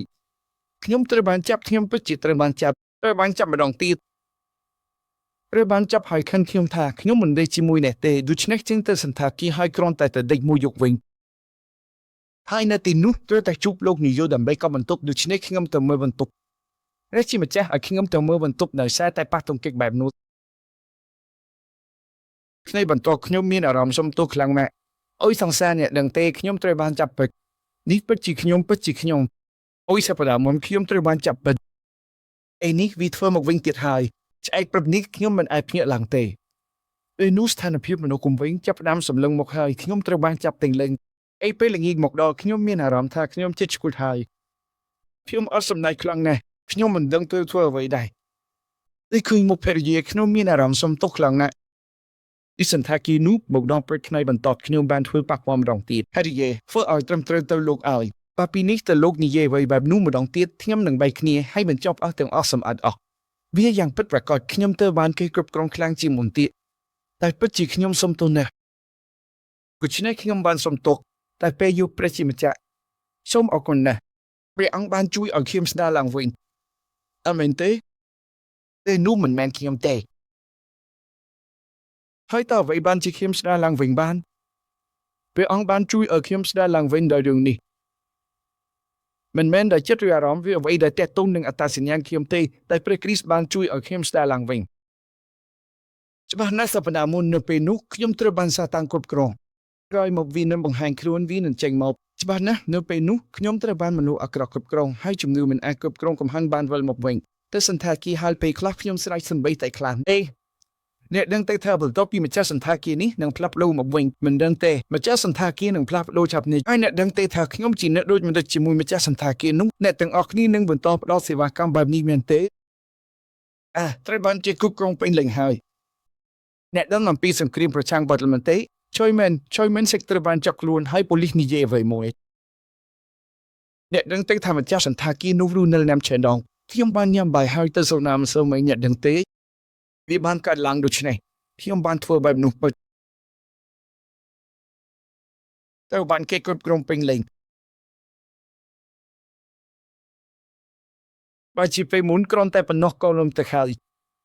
បងប្អូននេះមិនមែនជារឿងសាមញ្ញទេពេលខ្ញុំមានអារម្មណ៍រំភើបខ្ញុំក៏រំភើបហើយពេលស្មប់វិញក៏មិនដែលរំឡើយគ្រាន់តែគិតថាធ្វើឲ្យគូល្អហើយបន្ទាប់មកមានអារម្មណ៍ល្អញ៉ាំបាយមួយពេលផុតសូជូមួយកែវក៏អស់រឿងទៅតែបើត្រូវខ្មោចគេចាប់ហើយឡើងទៅហើយរំវិញនោះអារម្មណ៍បាត់បង់នឹងការមានអារម្មណ៍ភ័យខ្លាចនោះពេលវាមកមិនអាចទ្រាំទ្របានទេហេតុនេះហើយអ្នកជំងឺរោគស្រវាំងពេលមានអារម្មណ៍ទុក្ខសោកគឺលំចោលទាំងស្រុងផ្នែកវិញ្ញាណហេតុអ្វីទីនឹងអាកប្បកិរិយាដែលខ្លួនបានធ្វើនៅពេលស្រវាំងខ្ញុំច្បាស់ណាស់ថាប្រពន្ធខ្ញុំក៏ភ្ញាក់ផ្អើលដែរ ការធ្វើដោយមិនដឹកបានចង់បានថានៅឆ្នាំណាខែណាបាននិយាយទីអ្វីធ្វើរឿងអ្វីទាំងអស់រយៈពេល3ឆ្នាំមនុស្សគ្រប់គ្នាភ្ញាក់ផ្អើលតែអ្នកទាំងហេតុអ្វីទេព្រោះវាជាអំពើដែលត្រូវខ្មៅគេចាប់ធ្វើឲ្យខ្ញុំចាំបានច្បាស់ណាស់ពេលនោះបាល់លំវិញតើអ្នកដឹងទេថាវាភ័យខ្លាចប៉ុណ្ណាវានោះមិនមែនបញ្ហាហូម៉ូនទេបញ្ហាហូម៉ូនអាចដោះស្រាយបានដោយផឹកថ្នាំផឹកស្រាបន្តិចឬហាប់ប្រានបើត្រូវចាប់ដោយវិញ្ញាណហើយធ្លាក់ចុះវិញការភ័យខ្លាចនិងក្តីព្រួយបារម្ភយ៉ាងខ្លាំងនឹងចូលមកនៅពេលនោះវាបានចាប់ខ្ញុំព្រះជាម្ចាស់បានឲ្យខ្ញុំត្រូវចាប់បន្ទាប់មកខ្ញុំបានស្ដារឡើងវិញខ្ញុំបាននិយាយសុំទោសប្រពន្ធពិតហើយប្រពន្ធខ្ញុំក៏និយាយថាអូយខ្ញុំសុំទោសផងស្រឡាញ់ឲ្យខ្ញុំខុសផងដូចដែលបាននិយាយមកមុនខ្ញុំស្រឡាញ់បងទេដែលបងក៏ស្រឡាញ់ព្រះយេស៊ូវហើយបងក៏ផ្សព្វផ្សាយសារព្រះគម្ពីរដោយមានអារម្មណ៍ខ្ញុំវិញតែមិនមានអារម្មណ៍ហើយមិនដែលនិយាយអំពីសារព្រះគម្ពីរនៅមួយសប្តាហ៍តែមូលតែមិនមែនខ្ញុំខុសទេខ្ញុំបានដឹងច្បាស់ក្នុងចិត្តខ្លួនឯងនេះជាការពិតមែននេះហើយជាពររៃនេះអ្នកទាំងអស់គ្នាទៅតែឆ្លើយសំណួរនេះក្នុងចិត្តដោយយកជីវិតរបស់អ្នកធ្វើជាគោលបំណងតើអ្នកខិតខំធ្វើការយ៉ាងខ្លាំងប៉ុណ្ណាដើម្បីអ្វីខ្ញុំនឹងនិយាយឲ្យស្ដាប់អ្នកខ្លះសំបីតែថ្ងៃអាទិត្យក៏មិនសម្រាប់ទេតែបន្តធ្វើការទៀតអ្នកដែលធ្វើការយ៉ាងនឹងសំបីតែថ្ងៃអាទិត្យក៏ទទួលការកោះនិងរត់ធ្វើការទៀតសំបីតែថ្ងៃអាទិត្យក៏ទៅធ្វើការទាំងអស់គ្នាប្រកបណាស់មានបញ្ហារបស់ក្រុមហ៊ុននិងបញ្ហាផ្ទាល់ខ្លួនផងដែរតើអ្នកធ្វើការដល់ថ្នាក់មិនអាចសម្រាប់បានបែបនេះដើម្បីអ្វីបើដូច្នោះអ្នកមានសុខភាពល្អទេបើដូច្នោះតើអ្នកអាចសន្សំប្រាក់បានច្រើនប៉ុណ្ណាបើដូច្នោះតើអ្នកអាចរស់បានជារៀងរហូតទេ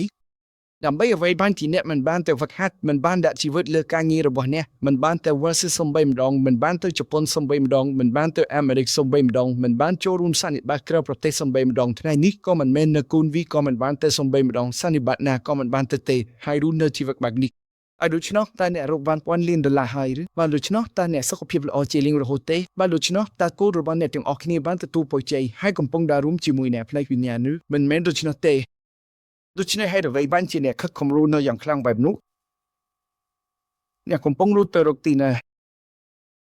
ចង់មិនចាប់នោះជាអ្វីដោយចង់មិនចាប់នោះតើមានពរជ័យពិតប្រាកដនៃស្ថានសួគ៌នឹងគោប្រទេឬមិនដូច្នោះទេតើមានតែភាពទេនឹងការខកចិត្តនឹងការបាក់បែករបស់ចំនួនក្រោយកំពុងរងចាំ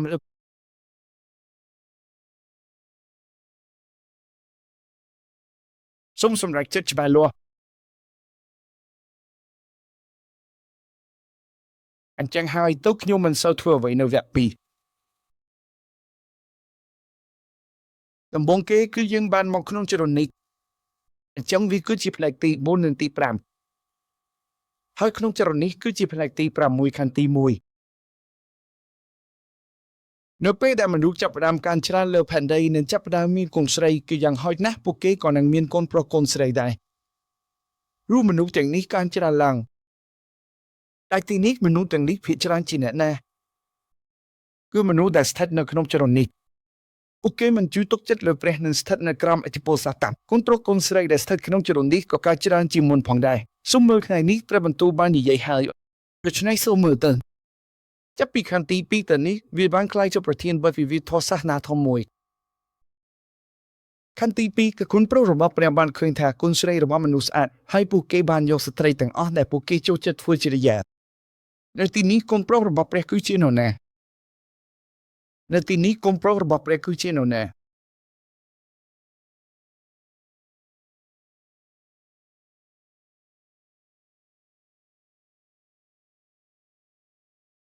នៃភីលឹមនៅទីនេះគុណប្រុសរបស់ព្រះគឺជានរណា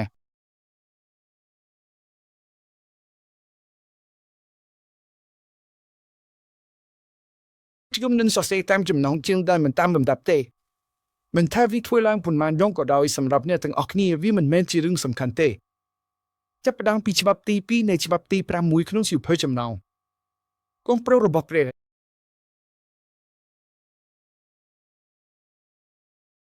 ភាគច្រើននៃសាសនាចាស់ Presbyterian ឬការបកស្រាយបែបអភិរក្សភាគច្រើននិយាយយ៉ាងដូចម្តេចដូចដែលបាននិយាយមកមុនអ្នកដូចជាសេតនូអេនិងអេណូសដែលស្ថិតក្នុងបណ្ដាញនោះមនុស្សទាំងនេះត្រូវបានបកស្រាយថាជាកូនប្រុសរបស់ព្រះនិងភាគច្រើនទទួលយកយ៉ាងដូចនេះប៉ុន្តែវាមិនមែនជាការពិតទេ យងមិនស្វែងរកមើលបច្ចុប្បន្នវានេះត្រូវតែស្វែងរកមើលយក1 5 1សូមបើកត្រេកគម្ពីរថ្មីទំព័រ759យក1 5 1យកចំពុក1 5 1យកក្នុងព្រះគម្ពីរចាស់ប្រហែលជាទំព័រ756ទំព័រ59អូទំព័រ760យកមកទី1មើលទៅមុនទៅការប្រឡំមកលើយប់មានសន្និសីទមួយនៅលើមេឋានសួគ៌នៅស្ថានសួគ៌នេះជាអ្វីដែលបានកើតឡើងនៅពេលនោះចាស់យើងអានសៀវភៅយោបបទទី1កថាខណ្ឌទី6ជាមួយគ្នាចាប់ផ្ដើមមួយថ្ងៃគុណរបស់ព្រះជាម្ចាស់បានមកចូលនៅមុខព្រះម្ចាស់ហើយសាតាំងក៏មកនៅចំណោមពួកគេផងដែរចាស់ចម្លើយចេញហើយមែនទេគុណរបស់ព្រះជាម្ចាស់គឺជាគុណរបស់ព្រះដែលចូលរួមក្នុងសន្និសីទលើមេឋានសួគ៌នៅក្នុងព្រះគម្ពីរថ្មីពេលនិយាយពីគុណរបស់ព្រះជាម្ចាស់គេនិយាយពីព្រះយេស៊ូវគ្រីស្ទឬក៏និយាយអំពីយើងដែលបានទទួលការសង្គ្រោះក៏មានប្រើពាក្យនេះដែរប៉ុន្តែឥឡូវនេះមានមួយនៅទីនេះដែលនិយាយអំពីគុណរបស់ព្រះជាម្ចាស់ក្នុងព្រះគម្ពីរចាស់ហើយថាវិន័យណាទៀតដែរ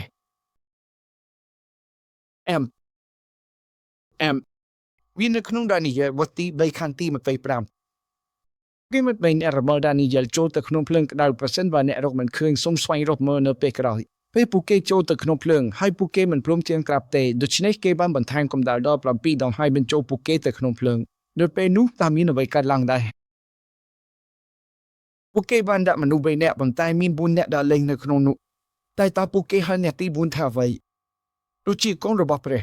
បង្ហាញនៅក្នុងព្រះគម្ពីរដូចជាកូនរបស់ព្រះបង្ហាញនៅក្នុងព្រះគម្ពីរមានន័យថាមិនមែនជាមនុស្សទេ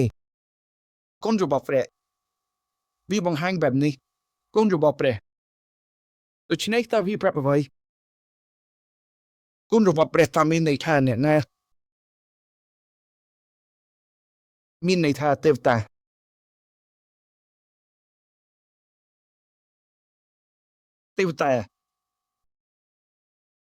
តែវាប្រាប់អ្វីអ្នកភីលីមសរសេរបែបនេះ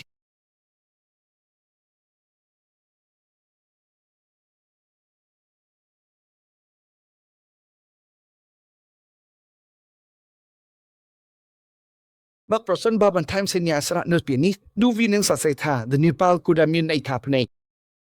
ជាភាសាហៅប្រូនេប៉ាល់ពាក្យនេប៉ាល់ក៏ត្រូវបានធ្វើឲ្យជារូបនាមថានេភីលីមប៉ុន្តែពាក្យនេប៉ាល់ក៏ដែលបានធ្វើជារូបនាមនេះគឺនេភីលីមគឺមានន័យពីរដែរទីមួយតើវាជាអ្វីដឹងវាគឺជាការធ្លាក់ចុះចំណុចទី2គឺវាចាប់ផ្ដើមធ្វើការប្រយុទ្ធគ្នានេះហើយជាពាក្យនេប៉ាល់នេភីលីមតាមកំណត់គឺនេប៉ាល់ពីគេនិយាយសពទៅជានេភីលីមធ្លាក់ចុះអ្វីបានធ្លាក់ចុះដូច្នេះតើនៅក្នុងព្រះគម្ពីរនិយាយអំពីនេះនៅទីណាក្រោយមកសូមស្វែងរកមើលវិវរណៈចាប់ពីខណ្ឌទី1ដល់ខណ្ឌទី9នៃជំពូកទី12មានសរសេរទាំងអស់មាននេះដែលមានក្បាល7ចេញមករៀបប្រាប់អ្វីធ្លាក់ចុះសាតាំងខ្ញុំបាននិយាយពីមុនហើយលូស៊ីផាសាតាំងបានធ្លាក់ចុះពេលនោះនេះគេធ្លាក់ជាមួយនរណា1/3កាយ1/3មានសត្វតដែលដើរតាមចេញមករីប្រាប់អ្វី1/3នៃទេវតាក៏ធ្លាក់ចុះជាមួយផងដែរនេះជាអ្វីវាជាភ្នែកខ្មោចមិនមែនជាភ្នែកខ្មោចរបស់ឪពុកម្ដាយដែលស្លាប់ទេនេះគឺជាពាក្យសង្ខេបដូច្នេះនៅចន្លោះនោះមានខណ្ឌទី2ចេញមកខណ្ឌទី3ចេញមកបុកមើលខណ្ឌទី3ដែលយេហូវ៉ាបានមានត្រេះបន្ទូលថាព្រះវិញ្ញាណរបស់ខ្ញុំមិននឹងស្ថិតនៅជាមួយមនុស្សជានិច្ចទេព្រោះពួកគេបានខ្លាចជាសត្វឈាមប៉ុន្តែថ្ងៃជីវិតរបស់ពួកគេគឺ120ឆ្នាំអាយុជីវិតថយចុះយ៉ាងលឿនមកត្រឹម120ឆ្នាំក្រោយទឹកជំនន់នោះពីមុនកម្មរស្មីយូវីលើមេឃត្រូវបានរារាំងប៉ុន្តែវាបានធ្លាក់ចុះអស់ដោយសារទឹកជំនន់ដែលបង្អស់រមក40ថ្ងៃមែនទេបន្ទាប់មកមានអ្វីកើតឡើងទៀតកម្រិតសិនសម្ពុស៊ីអុកស៊ីសែនបានធ្លាក់ចុះក្រោម 20% អុកស៊ីសែនក្នុងខ្យល់ហើយអ្វីបានជាគ្រូសាសនាចង់ឲ្យយើងរៀនដើរតាមគាត់គឺព្រោះហេតុនេះ กีฬาก็อาชีพกีฬาก็บาตัวก็เล่งเปลี่ยนรางวัลพิภพโลกได้เฮ้ยกำปงเล่งสรักแต่มีปัญหาไว้มุยการล้านเตอร์สำหรับตาปุกเกโจตันไหนโจตันคนแรงได้หายแท้แชมเบอร์คือเจียไว้พิจิตทงออกซิเจนสัมปีกปูเอ้เนี่ยจำเนตะกลางปีกรามสมุทรลังกำบงเกตระโจตักนงแชมเบอร์สัมปีกปูหรือทงออกซิเจนทงออกซิเจนสัมปีกปูเอ้เตอร์เหมือนตีเป็ดเอาไว้แต่คือดัดเลือดจมูกจีดำบงใส่ออกซิเจนออกซิเจนสำคัญบนพอดโดยที่ในวิจิเรื่องธรรมดาหรือวิโกสัตย์แค่ออกซิเจนพองได้บาออกซิเจนขนมเชาทะเลจกรอมาไปเพียรอยจับปีเตนุจีวัดจับน้ำมีนปังแฮตฟุนทโนตาไวกัดลัน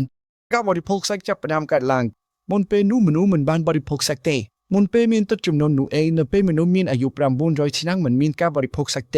ถ้าจิงจำสักกรอนตายดำใบทั่วชีสัตจิงจำนั้นครุบกรองฝันเนาะมันแม่จิงจำสำหรับบริโภคเตวิมันแมงจิวสหกรรมจิงจำสักเตดูชเนไฮประสันบายังแอดจีหิงบางก้าบริโภคบรรลัยวิลอสำหรับสุขภาพยังนี้ก็จิกาเป็ดได้มอกปีตีนูพองแรงนี่เสียเธอจนตามประกมปีโยไฮเดไอวิมันแมนจีจำลอยได้แขกเตดูชเนกตาทนในจำเลยตีปีในจำปุกตีประมวยเกลือไว้วิบางแห่งปีกาทะคลุนระว่ามนุษย์บ้านบอกบางเปรย์ให้คล้ายจีสัชิมนี่ให้จีอัทนายคนตายในขนมจำเนตีปีนี้มีในท่ากุมโปรระบบระบางคืนกงเสรระบบมนุษย์กุมโปรระบบระนี้มีในท่าไว้วิมีในท่าเทพตาเทียคลุนหรือคือขโมยยังเหมือนดังท่าขโมยแต่งนี้บานทั่วแบบนู้ตาบรบิมนาเตคนตายเปรย์กมปีบ้านนี้ยังใช่ไหมขโมยแต่งนี้บานเทียจอมอกเลือผ่านได้ให้ขโมยแต่งนี้บานจูแต่โดนได้อุวิบานจับดำริบกาจิมวยมนุษย์ไรยงมันดังท่าวิบานฝึกนงรูปลีนาเตแต่ขยมมันบานสไฟโรกอัมพีกอนโปรนระบบเปรตังในขนมเปรตกุมปีจัตเตฉบับนักเทวตาบานมมีเยจิมวยอับราฮัมมีนแต่เทวตานี่เยจิมวยอับราฮัมในขนมสิบเพื่อบังกายผู้เก็บบานบริโภคอาหารจิมวยนี่หลายนี้มีนจรังขนมเปรตกุมปีเทวตาในขนมเปรตกุมปีจ้าเจสนายผู้เก็บจีสัตมีนชีวิตเด็กมีนเรื่องกายปนตายผู้เก็บบานเตะเรื่องกายมาบังหันคลูนให้บริโภคอาหารจิมวยนี่วินิตรมตรตามประกุมปีนตรมตรในทรสเดสนาดูชนวิจิไว้เตอสัตอะไรในบ้านทะเลจูปีพันเดนี้บ้านจูตะขนงสตรีโอเคบ้านจูบสตรีให้ริบกาจิมวยให้คนเด็กการเจนปีการิบการนูชิโนนาให้คนเด็กการเจนปีการิบการวัสัตอะไรในบ้านทะเลจูในจำนวนตีปีในจงปุกตีประมวยนี้ชิโนนานี่ให้เข้มโซมีเยมันดังเตียผู้เก็บคลายจีนพิลิมเหล่านี้ในที่นี้ยังตรึกแต่ยกจิตตบดัดเลสตังแต่บางเทียจ้นังกาวีประหารยังมีสอดใส่ปีนี้ตามทฤษฎีศาสนาตรมแต่ที่ตังมวยแต่แต่ปีนี้ตรมเต็มอ่ะนี่ในพิลิมรูนาบาลแต่มีในปีนู้แต่งแต่ปราแต่ทนายมวยขนมจำนองปีนู้เปสาตังเทียจ้เทียจ้นังวีประหารยังปีตรมเตซาตังกับเทียจ้ปีไม่กำปงวีประหารมนุษย์ตามระยะอาราชินเนปัจจุบันนี้ก็กำปงบนตอนไหนให้คนเด็กการจึงปีใจนู้เชียไว้คือในพิลิมเต้เด็กตาเจ้าหมกผุดได้ดักรุ่นที่มนุษย์รุ่นในที่นี้ให้เรียบการที่มวยคอนเสิร์ตมนุษย์อาชีมวยสตรีสอาดรบกวนมินเพร์ยิชรังการจึงปีนี้ให้ผู้เก็บบางเชื่อด้วยตามจักจังพองให้บอมอ่อนตึงอักเนียบางเมื่อขนมจำนวนที่ใบในชมพูที่ประมวยพังได้พบทว่าในพิลิมยังวับทอมนุษย์ก็มีนวัยมวยดุขนี้ได้ผู้เก็บคล้ายเชียไว้ดันผู้เก็บคล้ายจีสัตเชียมคล้ายจีสัตเชียมพิสัตเชียมนี้ตาวินพิสหายโปรเสียอย่างโดดไม่ได้วิโซเซธาบาซาพิให้โปรบาซานี้มีในคาไซสัตเชียมไว้ดังนี้แต่ตอนนั้นเตธาพิสำคัญนาทีนี้เกือไว้มีนปีเธอเอาไว้แบบเพกเราใจหมอเอาไว้แบบเพกเรามีในท่าไว้วิมีในท่าเอาไว้แบบเพกไตรบาสวายรูปีเอาไว้แบบเพกเราหนึ่งคืนท่าวิพิจารณ์เดียปอนหนึ่งจุ่มนุลีเดียปอนหนึ่งวิสัยสไตรวิจิสลักมีในท่าเอาไว้แบบเพกไตรสมัยได้จบเดียปอนหนึ่งอำเภออาหาพิอย่างเป็นเล็งสมัยได้ตุ่มเล็กรุ่นอย่างคลามันเน้นเติมแต่จีสัชิมเตแต่จีสมัยได้โปเป็นแต่ดอยอำเภออาหาพินี่จีสมัยได้มีลักษณะแบบนี้อย่างเป็นประกอบให้เนี่ยในไฮแท้ในพิลิมกุเตฟตาแต่บ้านแหลกรุ่นแต่งนี้ก็บ้านยกสตรีแต่ปุกเกจูจิตฟื้นจริยาพองได้ปุกเกมันต่อพลับโลสตรีหนึ่งยกสตรีที่เพรียน้อยมันทุกโชว์ សម័យដែលជាប់ពាក់ព័ន្ធនឹងអំពើអាភិបយ៉ាងពេញលេញវាបានคล้ายទៅជាបែបនេះហើយចាស់នេភីលីមជំពូកទី6កថាខណ្ឌទី4តើអ្នកយល់ហើយទេនេភីលីមនេះកូនរបស់ព្រះទេវតាដែលធាក់ខ្លួនវិញ្ញាណអាក្រក់បានចូលទៅក្នុងមនុស្សហើយបានបង្កើតនរណាម្នាក់បានបង្កើតកូនប្រុសបានបង្កើតកូនតើវាជាអ្វីវាគឺជានេភីលីមតែសូមមើលទៅកថាខណ្ឌទី6នៅពេលនោះនៅលើផែនដីមានអ្វីខ្លះមាននេភីលីមហើយក៏មាននគរបាលនឹងវិញ្ញាណអាក្រក់ដែលធ្លាក់ចុះជាមួយសាតាំងកូនរបស់ព្រះដែលជាវិញ្ញាណអាក្រក់នេះហើយជាកូនរបស់ព្រះទេវតានេះហើយជាវិញ្ញាណអាក្រក់ព្រោះវាជាទេវតាអាក្រក់ដូច្នេះវាជាកូនស្រីរបស់មនុស្សមានអ្វីពេលនិយាយពីកូនស្រីរបស់មនុស្សគឺមានន័យថាពួកគេបានរៀបការនៅលើផែនដីហើយអ្វីដែលចេញមកពីទីនោះនេភីលីមសូមមើលទៅមាននេភីលីមហើយក្រៅពីនេះកូនរបស់ព្រះបានចូលទៅកាន់កូនស្រីរបស់មនុស្សហើយបន្ទាប់មកវិញវិញ្ញាណអាក្រក់ទាំងនេះក៏បានចាប់ផ្ដើមរៀបការជាមួយកូនស្រីរបស់មនុស្សជាបន្តហើយបានបង្កើតកូនប្រុសនេភីលីមក៏បន្តបង្ហាញខ្លួនជានិច្ចពួកគេមានហើយពួកគេជាអ្វីពួកគេជាវីរបុរសនិងជាមនុស្សដែលមានកេរ្តិ៍ឈ្មោះល្បីល្បាញនៅសម័យបុរាណហេតុនេះហើយបានជាខ្ញុំថាការសិក្សាអំពីតំបន់បុរាណកណ្ដាលខាងកើតឬអេនគឺពិតជាសំខាន់ណាស់វិទ្យាសាស្ត្រអាស៊ីបុរាណនេះបានយករឿងទាំងនេះទៅធ្វើជារឿងព្រេងនិទានហើយបានរារាំងដល់សារព័ត៌មានល្អទាំងស្រុង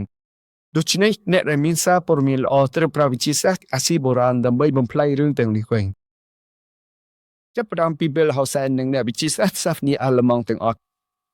ពួកគេបានយកមូលដ្ឋានវិទ្យាសាស្ត្រអាស៊ីបុរាណមកបំផ្លាញព្រះគម្ពីរយ៉ាងពេញលេញជាពិសេសសៀវភៅចាប់ផ្ដើមដែលចំណុចសំខាន់របស់សៀវភៅចាប់ផ្ដើមគឺជាឧក្រិដ្ឋកម្មទី3ទី6និងទី11ត្រូវបានបំលែងទៅជារឿងព្រេងនិទានរបស់មនុស្សអប់ហើយធ្វើឲ្យវាមានសភាពដូចរឿងនិទាន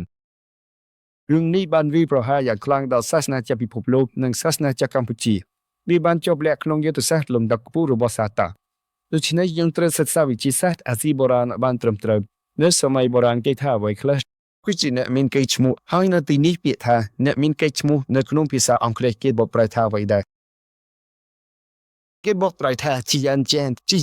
នមានន័យថាអ្វីពីដើមរបស់ជីយ៉ាននិងនេភីលីមមានន័យថានេផលប៉ុន្តែបាននិយាយពីនេភីលីមវាមានន័យថាអ្វីវាមានន័យថាអ្នកបំពេញអ្នកខ្លាំងអ្នកមានអំណាច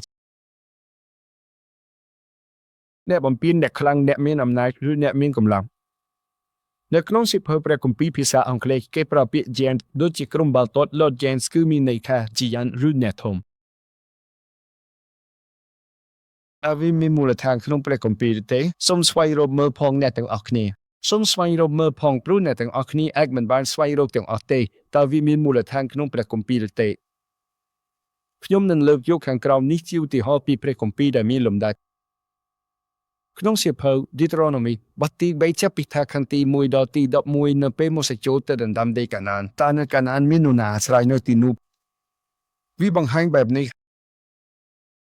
រាបាសានអុកមិនមែនជាប្រទេសធំទេបាសានគឺជាតំបន់តូចមួយប្រសិនបើយើងនិយាយជាភាសារបស់យើងប្រហែលជាដូចជាសេសាន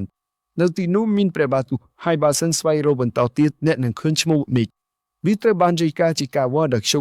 Shobit គឺពេលវាស់កម្ពស់តា Shobit មានប្រវែងប៉ុន្មាន50សង់ទីម៉ែត្រប្រហែលពី45ដល់50សង់ទីម៉ែត្រត្រូវបានគេហៅថា Shobit មួយប៉ុន្តែបើដូច្នេះតើជាធម្មតាវាស់បានប៉ុន្មាន Shobit ប្រហែលជា5 Shobit ដូច្នេះបើបូកឡើង5 30 ម៉ែត្រ6 Shobit 5 30 ម៉ែត្រឡើងទៅកម្ពស់គាត់នេះគាត់ហើយព្រះបាទអុកនៃបាសានមានកម្ពស់ប៉ុន្មានប្រហែល4 ម៉ែត្រព្រះរបស់គាត់ក៏មានពណ៌ញនៅទីនេះទាំងអស់ដូច្នេះអ្វីទាំងនេះគ្រាន់តែអានព្រះគម្ពីរប៉ុណ្ណោះក៏អាចឃើញបានទាំងអស់ព្រះបាទអុកនៃបាសានហើយតើកន្លែងណាដែលអ្នកអាចមើលឃើញបានយ៉ាងងាយស្រួលនៅទីនេះនៅក្នុងសម័យទី1ចំពុកទី17មាននរណាដែលល្បីល្បាញបង្ហាញខ្លួនជីតសាលីមគីមយ៉ុងហ៊ីខ្ញុំ protection ឲ្យសពប៉ុន្តែគាត់មិនបានធ្វើទេមិនអីទេចុះក្នុងសម័យចំពុក17តើនរណាបង្ហាញខ្លួននេះជាភស្តុតាងថាអ្នកមិនបានអានព្រះគម្ពីរល្បីនោះទេជីបសានីមយូសូខ្ជុងនៅសម័យចំពុកទី17មាននរណាដែលបង្ហាញខ្លួនបើចាស់ជីបសានីមលីខ្ជុងសុបដែលបង្រៀនក្បាលរហ័សទៅមុខនៅសម័យចំពុកទី17មាននរណាដែលបង្ហាញខ្លួន ចាស់ពីចុងក្រោយគឺកូលីអាតល្បីនោះបានបង្ហាញខ្លួនចាស់តែនិយាយអំពីកូលីអាតនេះអ្វីទាំងនោះក៏ចេញមកដែរវាស្ទើរតែមានប្រវែងប្រហែល3ម៉ែត្រតាមរយៈការវាស់ជា cubic ជនជាតិគៀតក្រោយមកខ្ញុំនឹងពន្យល់បន្ថែមអំពីផ្នែកនេះហើយនៅក្នុងចំនួនទី13ក៏មានចម្ពោះទី13សេចក្តីទី3ផងដែរអ្វីដែលល្បីនោះគឺអ្វីគ្រាន់តែជាការត្អូញត្អែតើអ្នកស៊ើបអង្កេតនោះបាននិយាយអ្វីខ្លះនៅទីនោះមានកូនចៅអាណៈនិងកូនចៅនៃនេភីលីមតាមដែលបានសរសេរនៅទីនោះពួកគេនិយាយអំពីរឿងនេះកូនចៅនៃនេភីលីមហើយតើមានអ្វីសរសេរទៀតនៅក្នុងសៀវភៅឆន្ទៈថ្មីជំពូកទី1អត្ថាខណ្ឌទី28និងជំពូកទី9កថាខណ្ឌទី2ក៏មាននិយាយអំពីកូនចៅនេភីលីមនិងកូនចៅអាណៈផងដែរបាននិយាយទៅវិញគឺជាយេឬមនុស្សដែលមានរាងកាយធំធេងជាក់ស្ដែងវាបានរកឃើញតាមបែបបុរាណវិទ្យាផងដែរគេបានរកឃើញនៅតំបន់ណាមួយដែលមានឆ្អឹងមនុស្សដែលមានកម្ពស់ជាច្រើនម៉ែត្រនៅសម័យមុនប្រសិនបើយើងមើលក៏មានរឿងបែបនេះដែរគេនិយាយថាអ្វីទៅមានរឿងនិយាយថានៅភ្នំហេម៉ាឡាយ៉ាមានមនុស្សធំធេងរស់នៅទីនោះមានមនុស្សធំឬ Bigfoot ដែលរស់នៅលើភ្នំរឿងបែបនេះក៏មាននិយាយដែរជាក់ស្ដែងមានមនុស្សបែបនេះពិតជាមាននេះគឺជាការពិតតាមវិទ្យាសាស្ត្រតាមព្រះគម្ពីរចំណុចសំខាន់បំផុតគឺតាមព្រះគម្ពីរព្រោះព្រះគម្ពីរគឺជាព្រះបន្ទូលរបស់ព្រះមនុស្សទាំងនេះបានចាប់ផ្ដើមបំផ្លាញពិភពលោកទាំងមូលអ្នកយល់ទេចា៎អ្នកទាំងអស់គ្នាបានមើលភាពយន្តហើយមែនទេក្នុងភាពយន្តមានរឿងអំពី alien ដែលធ្លាប់មានដែរ alien គឺជាអ្វីជាមនុស្សក្រៅភពនៅក្នុងនោះគេមកលើប្រទេសយើងចាំបន្តិចមិនមែនតែប្រទេសកូរ៉េទេពួកវាចូលមកលើផែនដីហើយធ្វើអ្វីជាច្រើនបន្ទាប់មកតាំងរណាដែរ Predator ដែល Arnold Schwarzenegger បានចូលរួមសម្ដែង Predator អ្នកស្គាល់ទេជាស្ទើរចម្លែកមកពីក្រៅភពដែលមើលទៅចម្លែកវាក៏បង្ហាញពីការសម្លាប់មនុស្សផងដែរនិយាយបែបនេះវាជាពាក្យខ្លាំងពេកជាភាពដែលទេវតាដែលធ្លាក់ពីស្ថានភាពល្អបានរៀបការជាមួយស្ត្រីមនុស្សហើយបង្កើតជានេភីលីមជាកុំចៅមានកម្ពស់2ម៉ែត្រ3ម៉ែត្រធំជាយធំយ៉ាងខ្លាំងបានកើតចេញមកហើយមនុស្សទាំងនេះជាផងលើផែនដីមានសម័យមួយដែលពួកគេបានគ្រប់គ្រងផែនដីទាំងមូលនេះគឺជាសម័យទឹកចំនួននោះឯងឥឡូវនេះអ្នកចាប់ផ្ដើមយល់អំពីសារៈសំខាន់នេះហើយទេมันមានកន្លែងណាដែលបានបង្ហាញសារនេះយ៉ាងត្រឹមត្រូវដល់ពេលនេះទេសម័យបែបនេះបានកើតឡើងហើយដូច្នេះព្រះជាម្ចាស់សម្រាប់បំផ្លាញចោលទាំងអស់ព្រះអង្គឲ្យមានទឹកចំនួនមិនមែនគ្រាន់តែភ្លៀងតិចទេបើមនុស្សកម្ពស់3ម៉ែត្រតែភ្លៀងធាក់តិចតើនឹងទៅជាយ៉ាងណា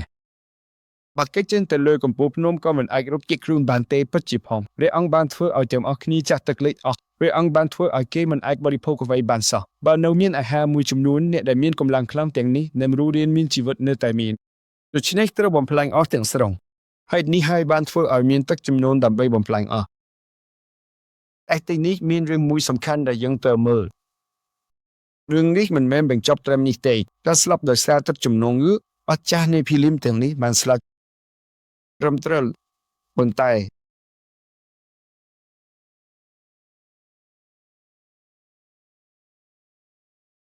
ចំណុចទី8និងទី9នៃច្បាប់ចំណងជើងទី10យើងសូមស្វែងរកមើលបន្ទាប់មកនៅចំពោះបន្ទាត់បាត់ចាបន្ទាប់ពីទឹកជំនន់មានការបង្ហាញពីសេមហាមនិងយ៉ាប៉េតកូនរបស់លោកអេបាត់ចាស់នៅពេលនោះមានព្រឹត្តិការណ៍មួយដែលអ្នកទាំងអស់គ្នាស្គាល់ល្អនោះអេបានញ៉ាំទំពាំងបាយជូរច្រើនពេកហើយគាត់គេងដោយមិនស្លៀកពាក់អីសោះប៉ុន្តែហាមបានឃើញហើយចូលទៅតែគាត់ធ្វើអ្វីគាត់បានឃើញហើយចេញមកក្រៅប្រាប់គេដោយធ្វើសំណើចគាត់បានសម្លឹងបង្អាប់ឪពុកនៅពេលនោះសេមនិងយ៉ាប៉េបានយកសម្លៀកបំពាក់ទៅគ្រប់ឪពុកដោយដាស់ត្រឡប់ក្រោយប៉ុន្តែទីនោះមានពាក្យសំខាន់មួយបានបង្ហាញខ្លួនមកមើលទៅជំពូកទី9ខណ្ឌទី22ហាមដែលជាឪពុកកាណានបានឃើញសំនួតឪពុករបស់គាត់ហើយចេញទៅក្រៅប្រាប់បងប្អូនរបស់គាត់ឥឡូវនេះមើលទៅថាខណ្ឌទី25និយាយអ្វីនោះអេបានភ្ញាក់ពីស្រវឹងហើយដឹងថាកូនប្រុសតូចរបស់គាត់បានធ្វើអ្វីទៅលើគាត់នេះជារឿងដែលហាមបានធ្វើពេលដែលគាត់ដឹងរឿងនោះខណ្ឌទី25និយាយថាកាណានត្រូវបានសាបសព្រោះហើយនឹងក្លាយជាភ្ញៀវរបស់បងប្អូនរបស់គាត់អ្នកទាំងអស់គ្នាតើអ្វីជារឿងចម្លែកនៅទីនេះហាមបានធ្វើខុសតែហេតុអ្វីបានជាគេសាបសកាណាន មកមើលទៅខាងមុខនោះសំណួរនេះនឹងត្រូវបានដោះស្រាយនៅក្នុងជំពូកទី9ព្រះជាម្ចាស់បានផ្ញើអេនថូនូដើម្បីមិនអនុញ្ញាតឲ្យមានអ្វីមួយកើតឡើងវិញទេព្រះអង្គបាននិយាយថាព្រះអង្គនឹងមិនអនុញ្ញាតឲ្យមានទឹកជំនន់ដូចទឹកជំនន់នោះឯកើតឡើងវិញទេដូណាល់ដែលទទួលបានសន្យានោះហាមសែមហាមនឹងយ៉ាពេតមិនទៅពូទេព្រោះអ្នកដទៃទាំងអស់ស្លាប់អស់ហើយដូច្នេះសែមហាមយ៉ាពេតទទួលបានហើយកូនស្រីកូនប្រសាររបស់ពួកគេនិងភរិយារបស់គេក៏ទទួលដែរហាមបានទទួលអ្វីក៏ជាមនុស្សដែលទទួលបានព្រះសញ្ញារបស់ព្រះដូច្នេះព្រះអង្គមិនបានបំផ្លាញហាមទេប៉ុន្តែបន្ទាប់មកកូនចៅរបស់ហាមបានចាប់ផ្ដើមបាត់បង់នៅសំបីតែស្រទាប់នៃព្រះសញ្ញានេះតាមរយៈហាមនោះជានោះណាវានៅក្នុងជំពូកទី10នៅពេលដែលសែមហាមនិងយ៉ាពេតធ្វើឲ្យមនុស្សទាំងមូលពិភពលោកកើនច្រើនឡើងកូនចៅរបស់ហាមក៏បានបន្តផងដែរវានៅណាវាជាចំណុចទី6យើងនិយាយថាវាជាភាគីអាហ្វ្រិកឬជាពូជស្បែកខ្មៅសូមមើលចំណុចទី6កូនប្រុសរបស់ហាមមានគូមីស្រាយបុត្រនិងនូណាគឺកាណានជាកូនចៅរបស់នូអេប៉ុន្តែបញ្ហាគឺមិនមែនអញ្ចឹងទេ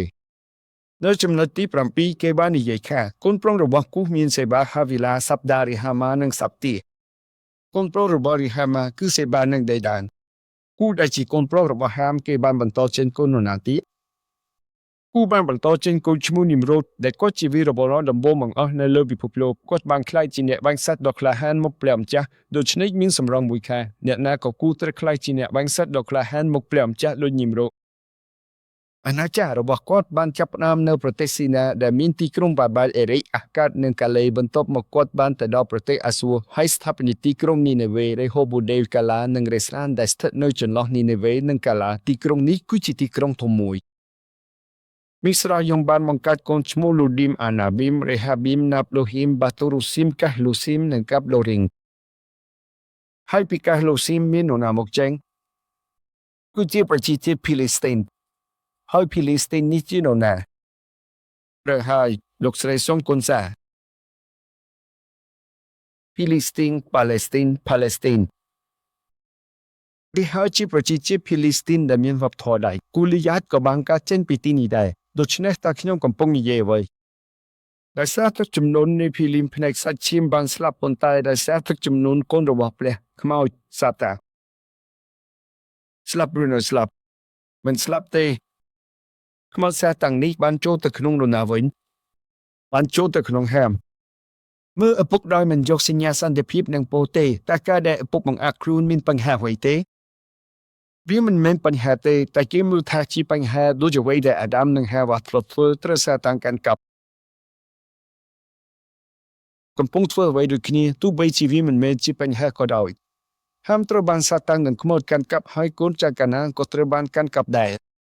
ហេតុនេះហើយខ្មោចដែលមិនស្លាប់នេះបានចូលទៅកាន់កាណានហើយរៀបការឲ្យបង្កើតកូនជានរណា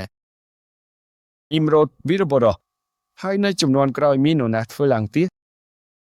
បាទនេះជានេភីលីមដែលបានកើតឡើងម្ដងទៀតប៉ុន្តែសម័យនោះអាយុជីវិតនិងបរិយាកាសទាំងអស់ខុសពីមុនពេលទឹកជំនន់នូអេនៅក្នុងចំណុចទី6នៃចាភពចំណោមសាសនាខាងលើដូច្នេះមនុស្សមិនបានរស់យូរឬធំដូចមុនទេហេតុនេះហើយកូលីយ៉ាតបានកើតឡើងកូនចៅអាណាក់ក៏បានកើតឡើងហើយហេតុនេះហើយរឿងអំពីនេភីលីមនៅសម័យនោះតែងតែត្រូវនិយាយឡើងវិញយល់ទេបងប្អូនទាំងអស់គ្នាអាចនឹកស្រមៃថាវាធុញថប់និងគ្មានអ្វីសប្បាយប៉ុន្តែនេះជាសារសំខាន់សម្រាប់សាសនាចាស់កូរ៉េនិងពិភពលោកគ្មាននរណាម្នាក់ដែលបាននិយាយអំពីចំណុចនេះយ៉ាងបត់ចំសុំទោសផងរហូតមកដល់ពេលនេះមនុស្សមួយចំនួនមិនដឹងឬគ្រាន់តែជិះវៀងវានេភីលីមនៅតែមានជប់ជានិច្ចនៅសម័យនោះផងដែរដូច្នេះព្រះបានប្រើទឹកចំនួនដើម្បីបំផ្លាញអស់ទាំងអស់ក្រៅពីនេះគ្មានវិធីផ្សេងទៀតទេអញ្ចឹងលោកគ្រូសាសនានេះវាអាចពាក់ព័ន្ធអ្វីជាមួយខ្ញុំវាពាក់ព័ន្ធណាស់បន្តិចទៀតសារនឹងចេញមកចំណុចទី2ខ្ញុំនឹងបង្ហាញពុស្តាំងតាមព្រះគម្ពីរថាហេតុអ្វីវាពាក់ព័ន្ធអញ្ចឹងមាននេភីលីមហើយមានអ្វីទៀត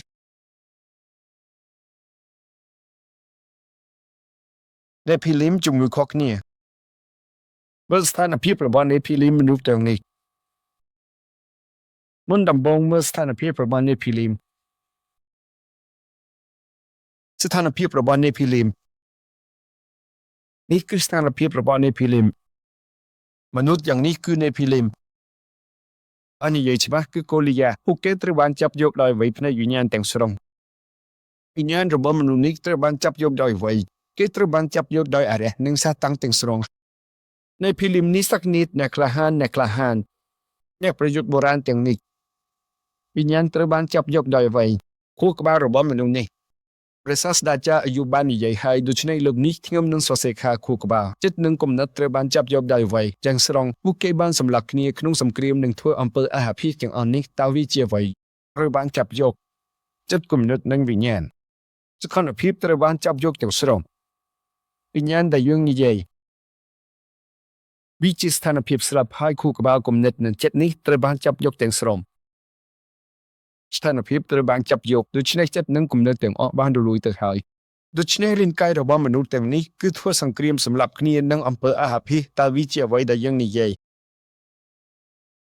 ឲ្យច្បាស់គឺពួកគេឆ្លងជំនាញសង្គ្រាមញៀនសម្លាប់គ្នាញៀនលបែងស៊ីសងនិងញៀនអំពើអហភិរលួយទៅហើយតើវាជាអ្វី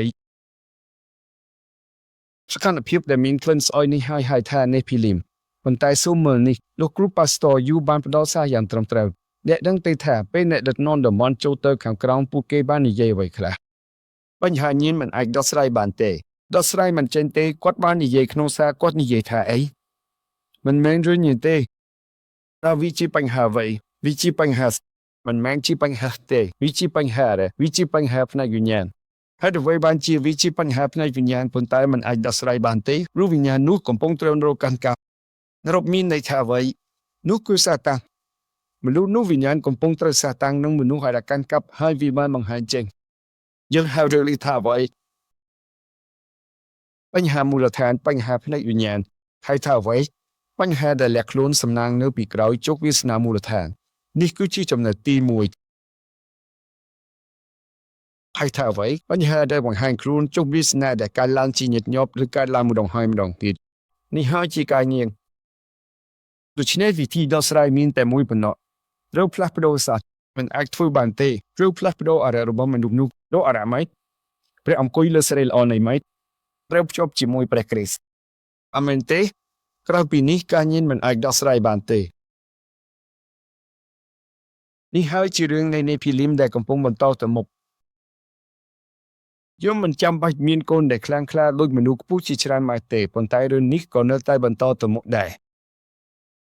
ដូច្នេះព្រះបន្ទូលនេះគឺសំខាន់ណាស់នៅពេលនេះខ្ញុំកំពុងធ្វើសម្ដែងនេះយ៉ាងលម្អិតដើម្បីនិយាយរឿងនេះទោះបីជាអ្នកមិនយល់ក៏ដោយហើយខ្ញុំក៏ត្រូវទទួលការរិះគន់ពីសាសនាចក្រកូរ៉េផងដែរដូច្នេះឥឡូវនេះយើងអាចនិយាយថាមនុស្សទាំងមូលលើពិភពលោកគឺជានេភីលីមត្រូវឬមិនត្រូវវិញ្ញាណបានស្លាប់ទៅហើយចិត្តនិងគំនិតត្រូវបានគេកាន់កាប់គឺត្រូវបានពាក់ព័ន្ធនឹងអាហារធាតុញៀន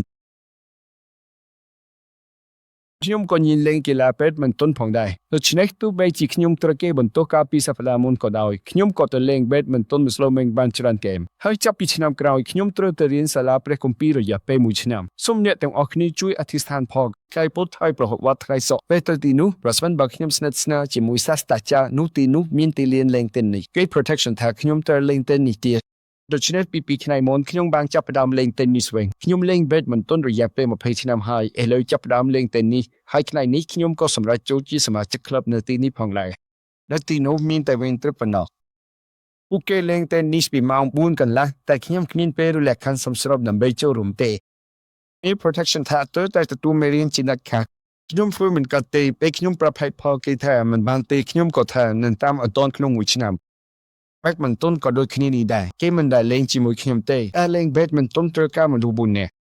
តែនោះខ្ញុំគ្មានសំបីតែប្រាក់និងពេលវេលាផងដែរប៉ុន្តែពេលខ្ញុំជាវិទ្យាសាស្ត្រនោះតើខ្ញុំត្រូវធ្វើដូចម្តេចវិធីគឺត្រូវតែតាមមើលនិងធ្វើតាមអ្នកចាស់ដូច្នេះឥឡូវនេះខ្ញុំលេងជាមួយក្រុមឥឡូវគេនិយាយថាខ្ញុំមានរបៀបលេងដូចអ្នកនៅឆុងដាមដងបែតមិនតុន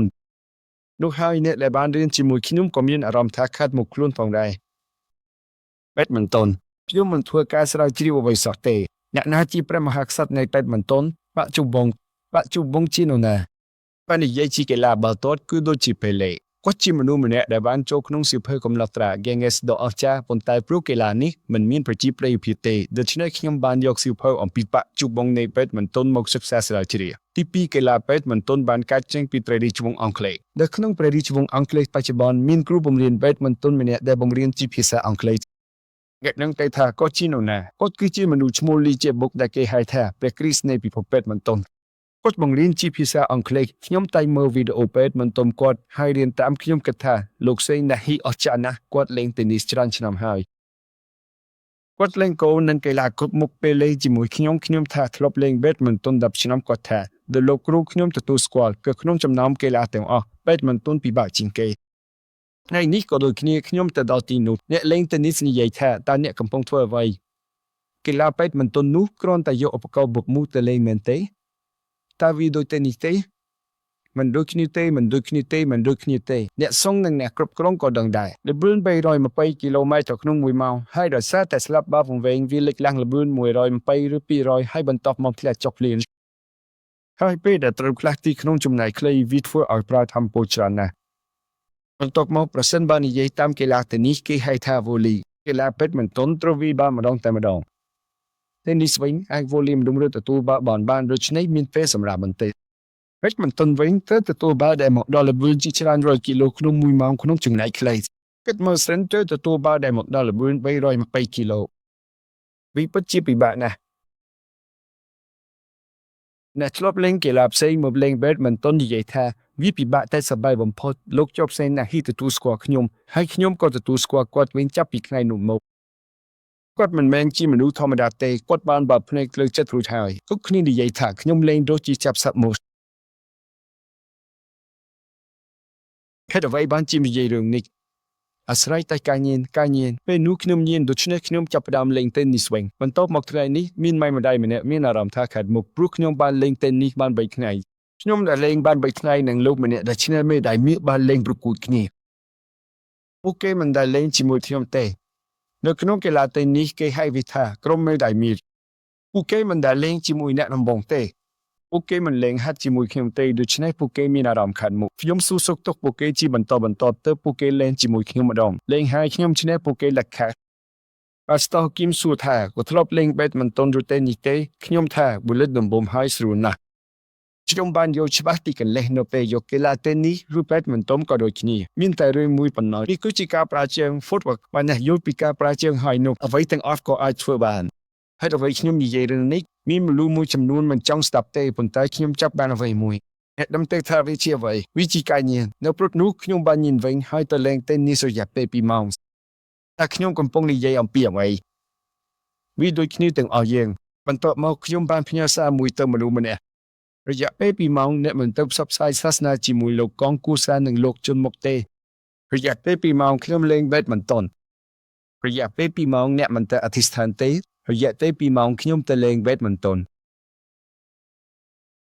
เมื่อตัวดูชนิดเมนเตเนี่ยต้องออกนี่เมื่อตัวดำนากรมสามกระโปรเตจิจรันมองริเลงจิมุยกรุสระแต่บามินโนนามันเนี่ยอันจุนออกเตบันล็อบันดาลรุสิกาสลาเคลวินขมินโนนาจังเตเตเกทาครูนไอบันอธิษฐานเมื่อแต่เลยมวยสัปดาห์ขมิ้นอธิษฐานซะแต่เตสิกขาสลากในแต่มวยเวงเกท่าอธิษฐานเมื่อจังกุตระบันจับรุยหายเนี่ยโยเตเอาไว้แต่ขยมกำปงยี่อัมพีกาตระขมาโจคือเนเปแต่ยังเชื่อเรื่องนามวยยังเชื่อแต่เรื่องเพลสัยเนเปนุกุตระบันจับรุยหายมันเม้นชีวิตแต่มูเตอร์ขมาโจเตให้มันเม้นอัตสัญญาณแต่มูเตอร์ขมาโจเตแต่เปยังเชื่อเรื่องนามวยขนมเปกละยังตระบันจัดยังแต่ออกนี่ตั้งแต่จีนในพิลิมเตเปนี่เฮาอินะมันจุเตกุสทัดในขนมสถานภิบในพิลิมปิงเล็งเมอร์เตอร์ให้นี่ให้บันจีมีการสำหรับนี่ให้กลุ่มนักจัดตระบันจับหนึ่งวิญญาณก็ตระบันจับห้องใดมันจังนูให้กุจีในพิลิมเอลลนี่ในพิลิมกำปงได้เล็งกริปติกันไลน์รวนแต่คลูนมันทมนั่นกำปูมันกำปูเป็นเนาะไอจีโดชนิดฮาริบาบันโตแบบนี้โดยมันดึงอมปีรุ่นวิญญาณนั่งมันอนุวัตชีวิตสักนาโดยไอเลือกเปรกอมปีนู่นนั่งคล้ายจีนในจำนวนมันสไนแต่ได้ขยมบ้านนี่ใจปีมนก็คล้ายจีนในจำนวนมันสไนโดยชนิดใดมันลุนี้ตระบานดมแคนโดยจำนวนในพิลิมให้ตัวรองการลำบากเพลวิญญาณมันไอกรุบกรุงจัดนั่นกลุ่มนัดบ้านเต็มตรลต่อแต่ในนามุยตัวอยู่วิญญาณหมกเลือกล้วนให้บันโตมอกขยมนั่งปรับอัตติงอันนี้สระนั่งอมเปอร์อาหารพิษติงบ้านหมกดาวขยมให้อมเปอร์อาหารพิษการพนวนั่งสระได้ตาขยมทลอดถวยเอาไว้จังอนุบานหมกดอกขยมปนใต้กาพนัวเหมือนบ้านหมกดอกขยมเตะเอาไว้นูบานแต่การเอาปกขยมใต้สำหรับขยมไว้เมียนเอาไว้อำเภอไอหาพีหนึ่งสระแต่งออกบ้านหมกดอกขยมนี่ให้ในพิลิมในจันหลอกนุก ប៉ុន្តែវាមានសរសេរយ៉ាងច្បាស់ក្នុងព្រះគម្ពីរនេះត្រូវបានចាប់យកដោយអំពើអាភិសទាំងស្រុងខ្ញុំក៏បានថ្លែងទៅជាមនុស្សបែបនោះដែរដល់ថ្នាក់មិនអាចប្រាប់អ្វីទាំងអស់បានទេខ្ញុំខ្លាចជានេភីលីមទៅហើយខ្ញុំផ្ទាល់ជំនឿនេភីលីមបានមកដល់ហើយខ្ញុំក៏ខ្លាចជានេភីលីមទៅហើយវាត្រូវតែឲ្យឃើញតាមរយៈដំណាក់កាលនេះខ្ញុំបានខ្លាចជានេភីលីមពិតប្រាកដទៅហើយគុំជ័យរបស់យើងក៏កំពុងដើរតាមដំណើរនេះដែរដំបូងគេវាចាប់ផ្ដើមត្រឹមតែប៉ុណ្ណោះដំបូងគេគ្រាន់តែមានអារម្មណ៍សង្ស័យផ្លូវចិត្តបន្តិចបន្ទាប់មកបេះដូងនិងគំនិតចាប់ផ្ដើមត្រូវបានគ្រប់គ្រងហើយនៅថ្ងៃណាមួយពេលដែលអត្តសញ្ញាណទាំងមូលរបស់ខ្លួនត្រូវបានបង្ហាញចេញពេញលេញតាមរយៈដំណើរការនេះនោះជាដំណើរការដែលមានការញៀនបង្ហាញចេញលើរាងកាយទាំងលេងនេះហើយជាការខ្លាយជានេភីលីមពិតប្រាកដហើយក៏ខ្លាយជានេភីលីមទៅហើយ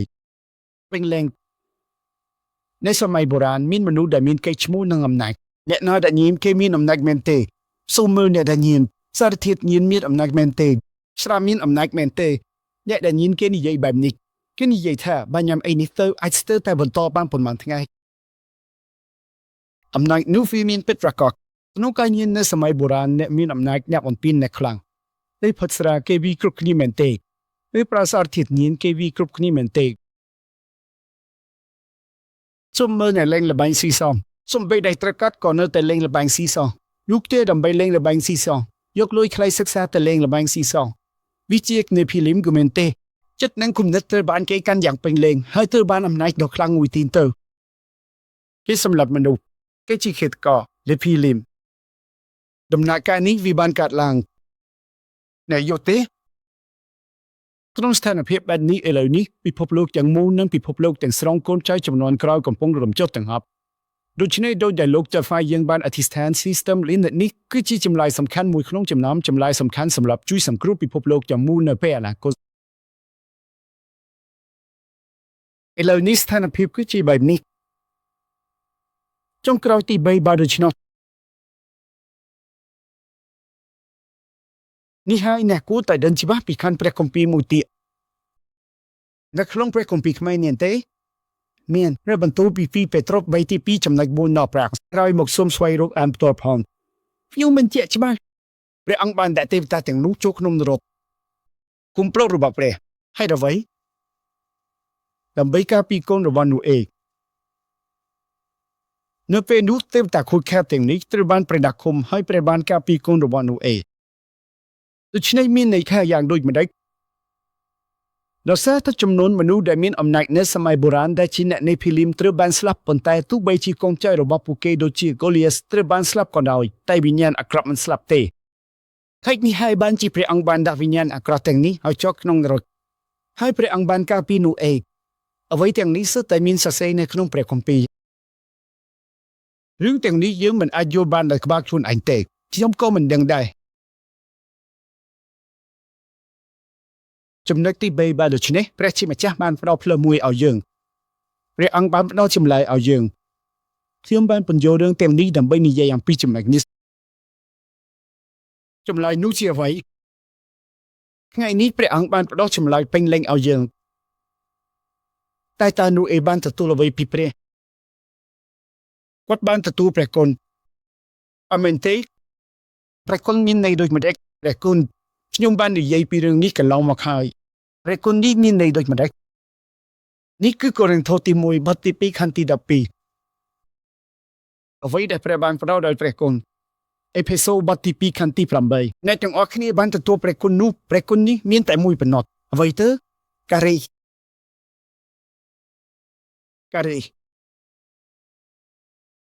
ស្មាព្រះគុណមានតែមួយប៉ុណ្ណោះព្រះគ្រីស្ទអមែនទេព្រះគុណមានតែមួយប៉ុណ្ណោះព្រះគុណដែលព្រះបានផ្ដល់ឲ្យយើងមានតែមួយប៉ុណ្ណោះព្រះគ្រីស្ទអំណិនរបស់ព្រះជាម្ចាស់មានន័យដូចម្ដេចព្រះគ្រីស្ទអំណាចរបស់ព្រះជាម្ចាស់មានន័យដូចម្ដេចព្រះគ្រីស្ទមូលដ្ឋានរបស់ព្រះជាម្ចាស់មានន័យដូចម្ដេចព្រះគ្រីស្ទ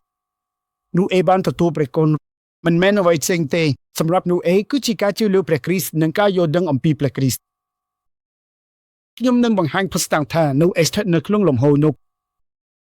វាជាវិចិត្រសពតិចប៉ុណ្ណោះយើងមិនស្វែងរកឆាកចំពុកទី8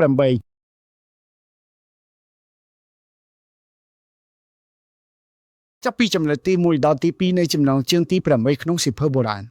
បន្ទាប់ពីចេញពីទឹកជំនន់នោះអេវ៉ានធ្វើអ្វីជាដំបូងគាត់បានបូជា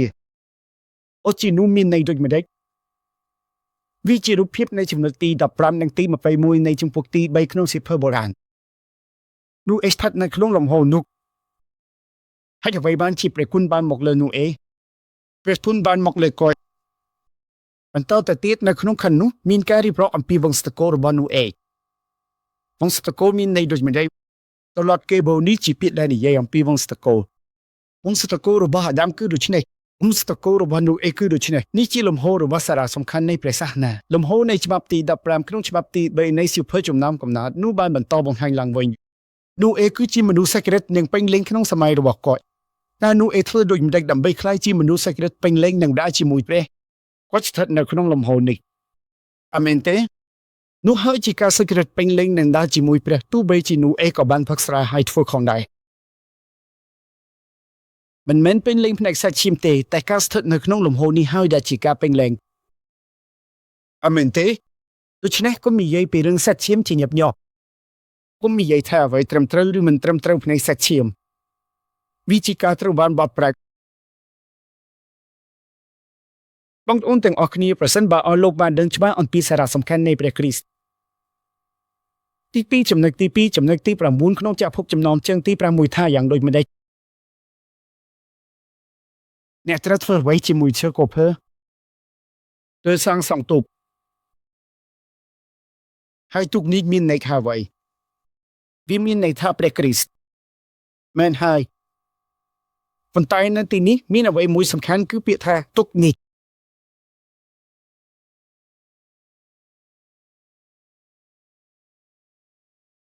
ពាក្យនេះគឺទេបាដែលជាភាសាហេប្រ៊ូទេបាហើយទូកនេះមានអ្វីមួយដែលមិនមានតាមមិនមែនទេវាមិនមានម៉ាស៊ីននិងក៏មិនមានកុំបញ្ជាទិសផងដែរវាមានន័យថាអ្វីវាមានន័យថាចូលទៅក្នុងព្រះគ្រីស្ទយ៉ាងពេញលេញដូច្នេះលោកគ្រូប៉ាស្ទ័រទើបនិយាយអញ្ចឹងខួរក្បាលនិងកាយញៀនគឺជាជំងឺរបស់មនុស្សដែលមានអារក្សដូច្នេះយើងត្រូវផ្លាស់ប្ដូរខួរក្បាលនិងផ្លាស់ប្ដូរព្រលឹងវិញដើម្បីធ្វើបានអញ្ចឹងត្រូវតែខ្ជាប់ជាមួយព្រះបរមីសេរីនេះព្រះគ្រីស្ទនោះវាជាអ្វីគាត់និយាយបន្តមកពេញដោយព្រះវិញ្ញាណបរិសុទ្ធតែប៉ុន្មានភាគរយ300%មិនមែនជារឿងសំខាន់ទេតែត្រូវធ្វើ301%ទេតែ249%មិនអីទេមិនមែនដូច្នោះទេព្រះជាម្ចាស់ព្រះអង្គសពព្រះគុណស្ថិតជាមួយយើងយ៉ាងល្អខ្ចក់សូម្បីតែគ្មានប៊ូតុងបញ្ជាឬគ្មានម៉ាស៊ីនក៏ដោយព្រះជាម្ចាស់ព្រះអង្គក៏ដឹកនាំយើងយ៉ាងពេញលេញដែរពេលអ្នកចូលទៅក្នុងនេះអ្នកនឹងចេញពីជំនឿនៃភីលីមនេះអាមែនទេកុំព្យាយាមធ្វើអ្វីទេតែចូលទៅក្នុងព្រះគ្រីស្ទចូលទៅក្នុងទូកនោះបើធ្វើដូច្នោះវិញ្ញាណរបស់អ្នកនឹងរੂឡើងវិញហើយពេលវិញ្ញាណរੂចិត្តនឹងគំនិតរបស់អ្នកក៏នឹងរੂឡើងវិញដូច្នេះខួរក្បាលរបស់អ្នកក៏នឹងរੂឡើងវិញហើយមួយថ្ងៃណាមួយរាងកាយរបស់អ្នកក៏នឹងត្រូវបានដោះស្រាយអ្វីដែលបានខ្លាយជានៃភីលីមនេះវានឹងផ្លាស់ប្ដូរទាំងស្រុងអាមែនទេចំណុចទី3ដូច្នេះតើធ្វើអ្វីក្នុងទី19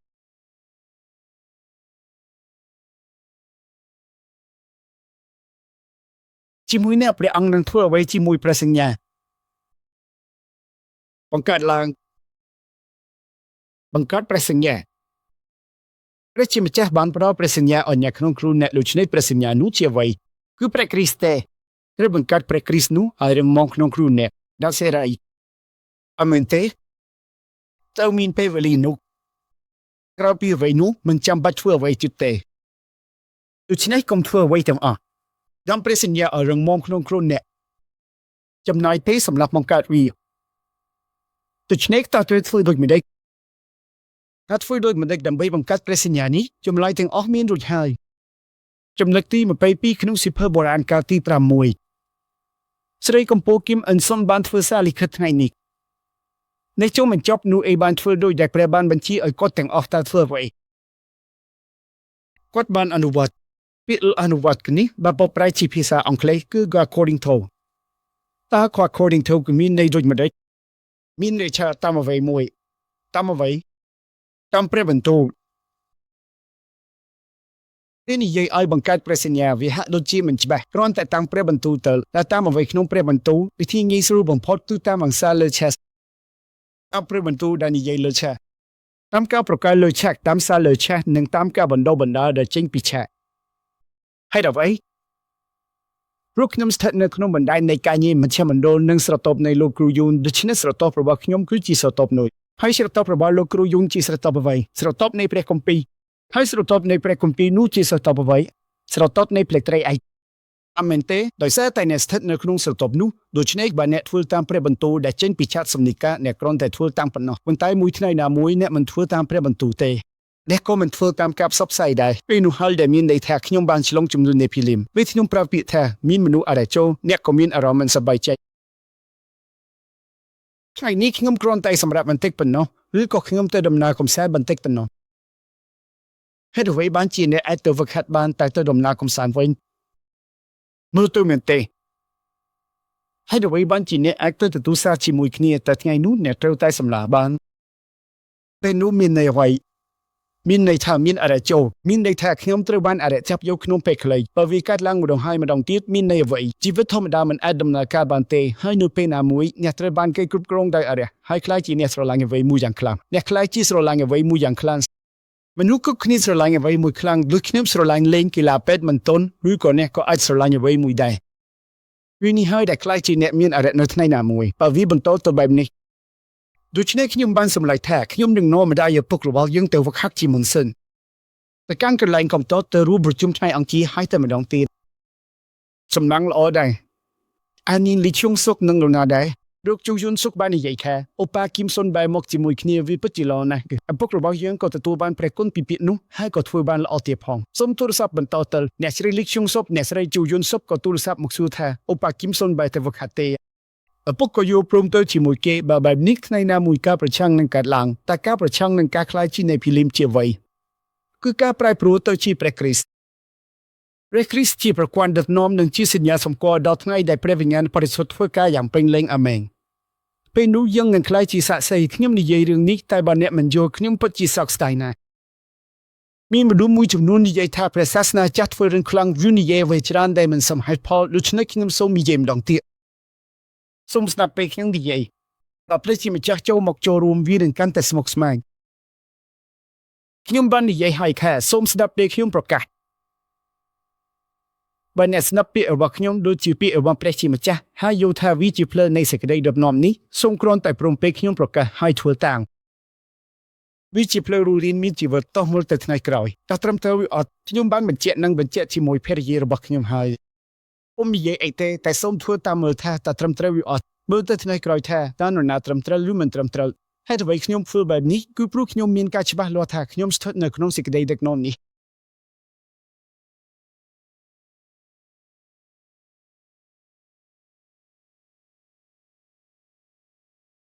ដូច្នេះកីឡាណាដែលយើងត្រូវធ្វើចាប់ពីពេលនេះទៅសូមបន្តធ្វើរឿងពីរនេះជានិច្ចចាប់ពីពេលនេះទៅ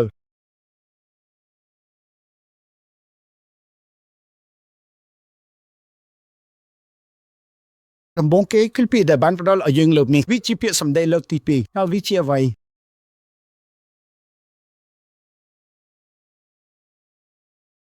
ដល់ឲ្យជិះនៅការថ្ញាប់ផ្អើលដែលមានសង្ឃឹមគាត់បាននិយាយអំពីរឿងនេះនៅពេលសិក្សាលើកទី2អំពីបេសកកម្មអ្នកពាក់ព័ន្ធនឹងការញៀនតើការភ្ញាក់ផ្អើលដែលមានសង្ឃឹមមានអ្វីខ្លះវាជាការកើតមានសង្ឃឹមខ្ញុំធ្វើបានហើយវាអាចទៅរួចគាត់ថាវាជាវិធីគួរឲ្យភ្ញាក់ផ្អើលអ្នកញៀនក៏អាចជាសះស្បើយខ្ញុំក៏អាចកែខ្លួនបានមានសង្ឃឹមគឺគ្រប់គ្រាន់ហើយ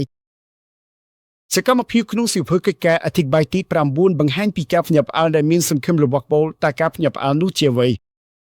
គ្រីស្ទនឹងការប្រកាសព្រះសាសនាឲ្យពិភពលោកសូមទទួលការភ្ញាក់ផ្អើលដែលមានសង្ឃឹមរៀងរាល់ថ្ងៃសូមរកចម្លើយជាមួយគ្រីស្ទរៀងរាល់ថ្ងៃសូមរកចម្លើយជាមួយការប្រកាសព្រះសាសនាឲ្យពិភពលោករៀងរាល់ថ្ងៃអ្នកទាំងអស់គ្នាត្រូវទទួលការភ្ញាក់ផ្អើលដែលមានសង្ឃឹមបាននិយាយឲ្យច្បាស់វិជាអ្វីវិជាការទទួលការភ្ញាក់ផ្អើលផ្នែកវិញ្ញាណដែលមានសង្ឃឹមរៀងរាល់ថ្ងៃដូច្នេះបាននិយាយយ៉ាងច្បាស់លាស់នេះសូមទទួលយកព្រះរៀងរាល់ថ្ងៃទោះបីជាទទួលយកព្រះរៀងរាល់ថ្ងៃក៏អាចធ្វើបានសូមទទួលការភ្ញាក់ផ្អើលផ្នែកវិញ្ញាណដែលមានសង្ឃឹមរៀងរាល់ថ្ងៃបើធ្វើបែបនេះគ្រប់យ៉ាងល្អបើធ្វើបែបនេះវិញ្ញាណរបស់អ្នកនឹងរស់រៀងរាល់ថ្ងៃខ្ញុំភ្ញាក់ពីឬ3ម៉ោងព្រឹកហើយទទួលការភ្ញាក់ផ្អើលដែលមានសង្ឃឹមរៀងរាល់ថ្ងៃខ្ញុំមិនអាចពិពណ៌នាបានថាខ្ញុំសោកស្ដាយប៉ុណ្ណាទេនេះជាពេលវេលាដែលយើងត្រូវមានល្អហើយចូលមើលចំណុចទី2ចំណុចទី2មានលំហាត់មួយដែលអ្នកត្រូវធ្វើ ធ្វើលំហាត់ដែលទទួលការភ្ញាក់ផ្អើលដែលមានសង្ឃឹមរៀងរាល់ថ្ងៃរៀងរាល់ថ្ងៃដូចជាខ្ញុំទៅហាត់ប្រាណឬអ្នកទៅហាត់ប្រាណនៅហេសដូច្នេះការភ្ញាក់ផ្អើលដែលមានសង្ឃឹមរួមមានសង្ឃឹមថាហាត់ប្រាណហើយនឹងប្រសើរឡើងអ្នកក៏បន្តផ្ដល់ការភ្ញាក់ផ្អើលដល់រាងកាយរបស់អ្នកតាមរយៈលំហាត់ការភ្ញាក់ផ្អើលដែលមានសង្ឃឹមពេលយកដុំបែលលើកបែបនេះសាច់ដុំនៅទីនេះនឹងបែកអញ្ចឹងវាជាការភ្ញាក់ផ្អើលតែបើអ្នកបន្តលើកវាសាច់ដុំដែលបែកនោះនឹងព្យាយាមទូចូលវិញហើយសាច់ដុំថ្មីនឹងបន្តកើតឡើងដូច្នេះសាច់ដុំក៏កាន់តែធំឡើងហើយរាងកាយក៏កាន់តែមានសាច់ដុំឬបន្តផ្ដល់ការភ្ញាក់ផ្អើលដែលមានសង្ឃឹមយ៉ាងផ្លូវកាយនិងផ្លូវចិត្តរឿងទី2ត្រូវធ្វើអ្វីនោះអេបានបង្កើតអ្វីគាត់បានបង្កើតទូកនេះហើយសម្រាប់គ្រួសារយើងសាច់ញាតិយើងជំនាន់ក្រោយនឹងទីតាំងនេះត្រូវធ្វើអ្វីត្រូវចាប់ផ្ដើមចលនាទូកនេះហើយជាចលនាប្រកាសព្រះសាសនាដែលផ្អែកលើព្រះគម្ពីរនេះគឺជាចលនាដ៏ធំរបស់សាសនាច្រើនជាមួយ200,000កន្លែងក្នុង12តំបន់របស់យើងឥឡូវនេះយើងកំពុងបង្កើតវាដោយយកចិត្តទុកដាក់អមែនទេព្រះបានឲ្យអ្នកមកធ្វើរឿងនេះដើម្បីឲ្យធ្វើរឿងនេះយើងបានចាប់ផ្ដើមសាលាបណ្ដុះបណ្ដាលប្រកាសព្រះសាសនាសម្រាប់អ្នកពលហើយព្រះជាម្ចាស់បាននាំលោកគ្រូបង្រៀនទាំងអស់មកធ្វើការបណ្ដុះបណ្ដាលផ្ដោតអារម្មណ៍នេះយើងក៏នឹងទៅជប៉ុនដែរដូច្នេះខ្ញុំសូមប្រកាសជាមុនការបណ្ដុះបណ្ដាលផ្ដោតអារម្មណ៍ដែលនឹងមាននៅខែកដាខែសីហានិងនៅថ្ងៃទី9ខែសីហាសូមឲ្យអ្នកទាំងអស់គ្នាសម្រាប់ថ្ងៃនោះសូមឲ្យមានថ្ងៃឈប់សម្រាប់ពីការងារសូមឲ្យសម្រាប់ពីការងារទាំងអស់បើអាចធ្វើបានហើយនៅថ្ងៃទី27ខែសីហាក៏មានសាលាបណ្ដុះបណ្ដាលប្រកាសព្រះសាសនារបស់យើងសូមឲ្យអ្នកទាំងអស់គ្នាផ្ដោតពេលវេលាពេលល្ងាចថ្ងៃនោះផងដែរទាំងអស់ហើយពេលលោកគ្រូបង្រៀនមកដល់យើងត្រូវប្រាជ្ញានឹងធ្វើការប្រកួតខ្លួនសូមរៀបចំថវិកាផងសូមធ្វើអ្វីទាំងអស់សូមអរគុណចំពោះអ្នកទាំងអស់គ្នាដែលកំពុងបរិច្ចាគថវិកាដើម្បីបេសកកម្មនេះនិងថវិកាសម្រាប់កម្ពុជាប្រសិនបើមិនទាន់បានធ្វើទេសូមបរិច្ចាគថវិកាសម្រាប់កម្ពុជាឲ្យបានមុនសប្តាហ៍ក្រោយប៉ុន្តែខ្ញុំចង់ប្រាប់អ្វីមួយដែលខ្ញុំសោកស្ដាយពេលមានការអំពាវនាវឲ្យបរិច្ចាគអ្នករាល់គ្នាស្មោះត្រង់ណាស់តែបែរជាមិនបានថ្វាយ10%ទៅវិញបើគ្រប់គ្នាបង់10%នោះហេរញ្ញវត្ថុសាសនាចាក់នឹងមិនមានបញ្ហាឡើយហេរញ្ញវត្ថុតែហេតុអ្វីបានជាអ្នកបរិច្ចាគដែលមានគោលបំណងគ្រូកុំវល់និយាយថាបើខ្ញុំបរិច្ចាគក្នុងនាមខ្លួនឯងគេនឹងស្គាល់ខ្ញុំតែបើដាក់ជាថវិកាបេសកកម្មឬ10%គេមិនដឹងឡើយរឿងនេះត្រូវតែផ្លាស់ប្ដូរ10%និងគោលបំណងគឺខុសគ្នាអ្នកខ្លះមិនថ្វាយ10%ទេតែធ្វើតាមគោលបំណងវិញមិត្តភក្តិខ្ញុំម្នាក់មិនអាចថ្វាយ10%បានក៏យកទៅធ្វើបេសកកម្មវិញតែលទ្ធផលគឺបរាជ័យទាំងស្រុងគឺតែបន្តធ្វើអ្វីដែលមិនត្រឹមត្រូវប៉ុណ្ណោះទេពុកម៉ែអើយយើងក៏បន្តបង្រៀនកូនយើងតែអ្វីដែលមិនត្រឹមត្រូវដែរមិនដែលធ្វើថវិកាសម្រាប់សាសនាចាស់មិនដែលធ្វើថវិកាសម្រាប់អ្នកដឹកនាំសាសនាហើយពេលអ្នកដឹកនាំសាសនាចាស់ទៅបរទេសក៏មិនដែលផ្ដល់ថវិកាឲ្យសោះ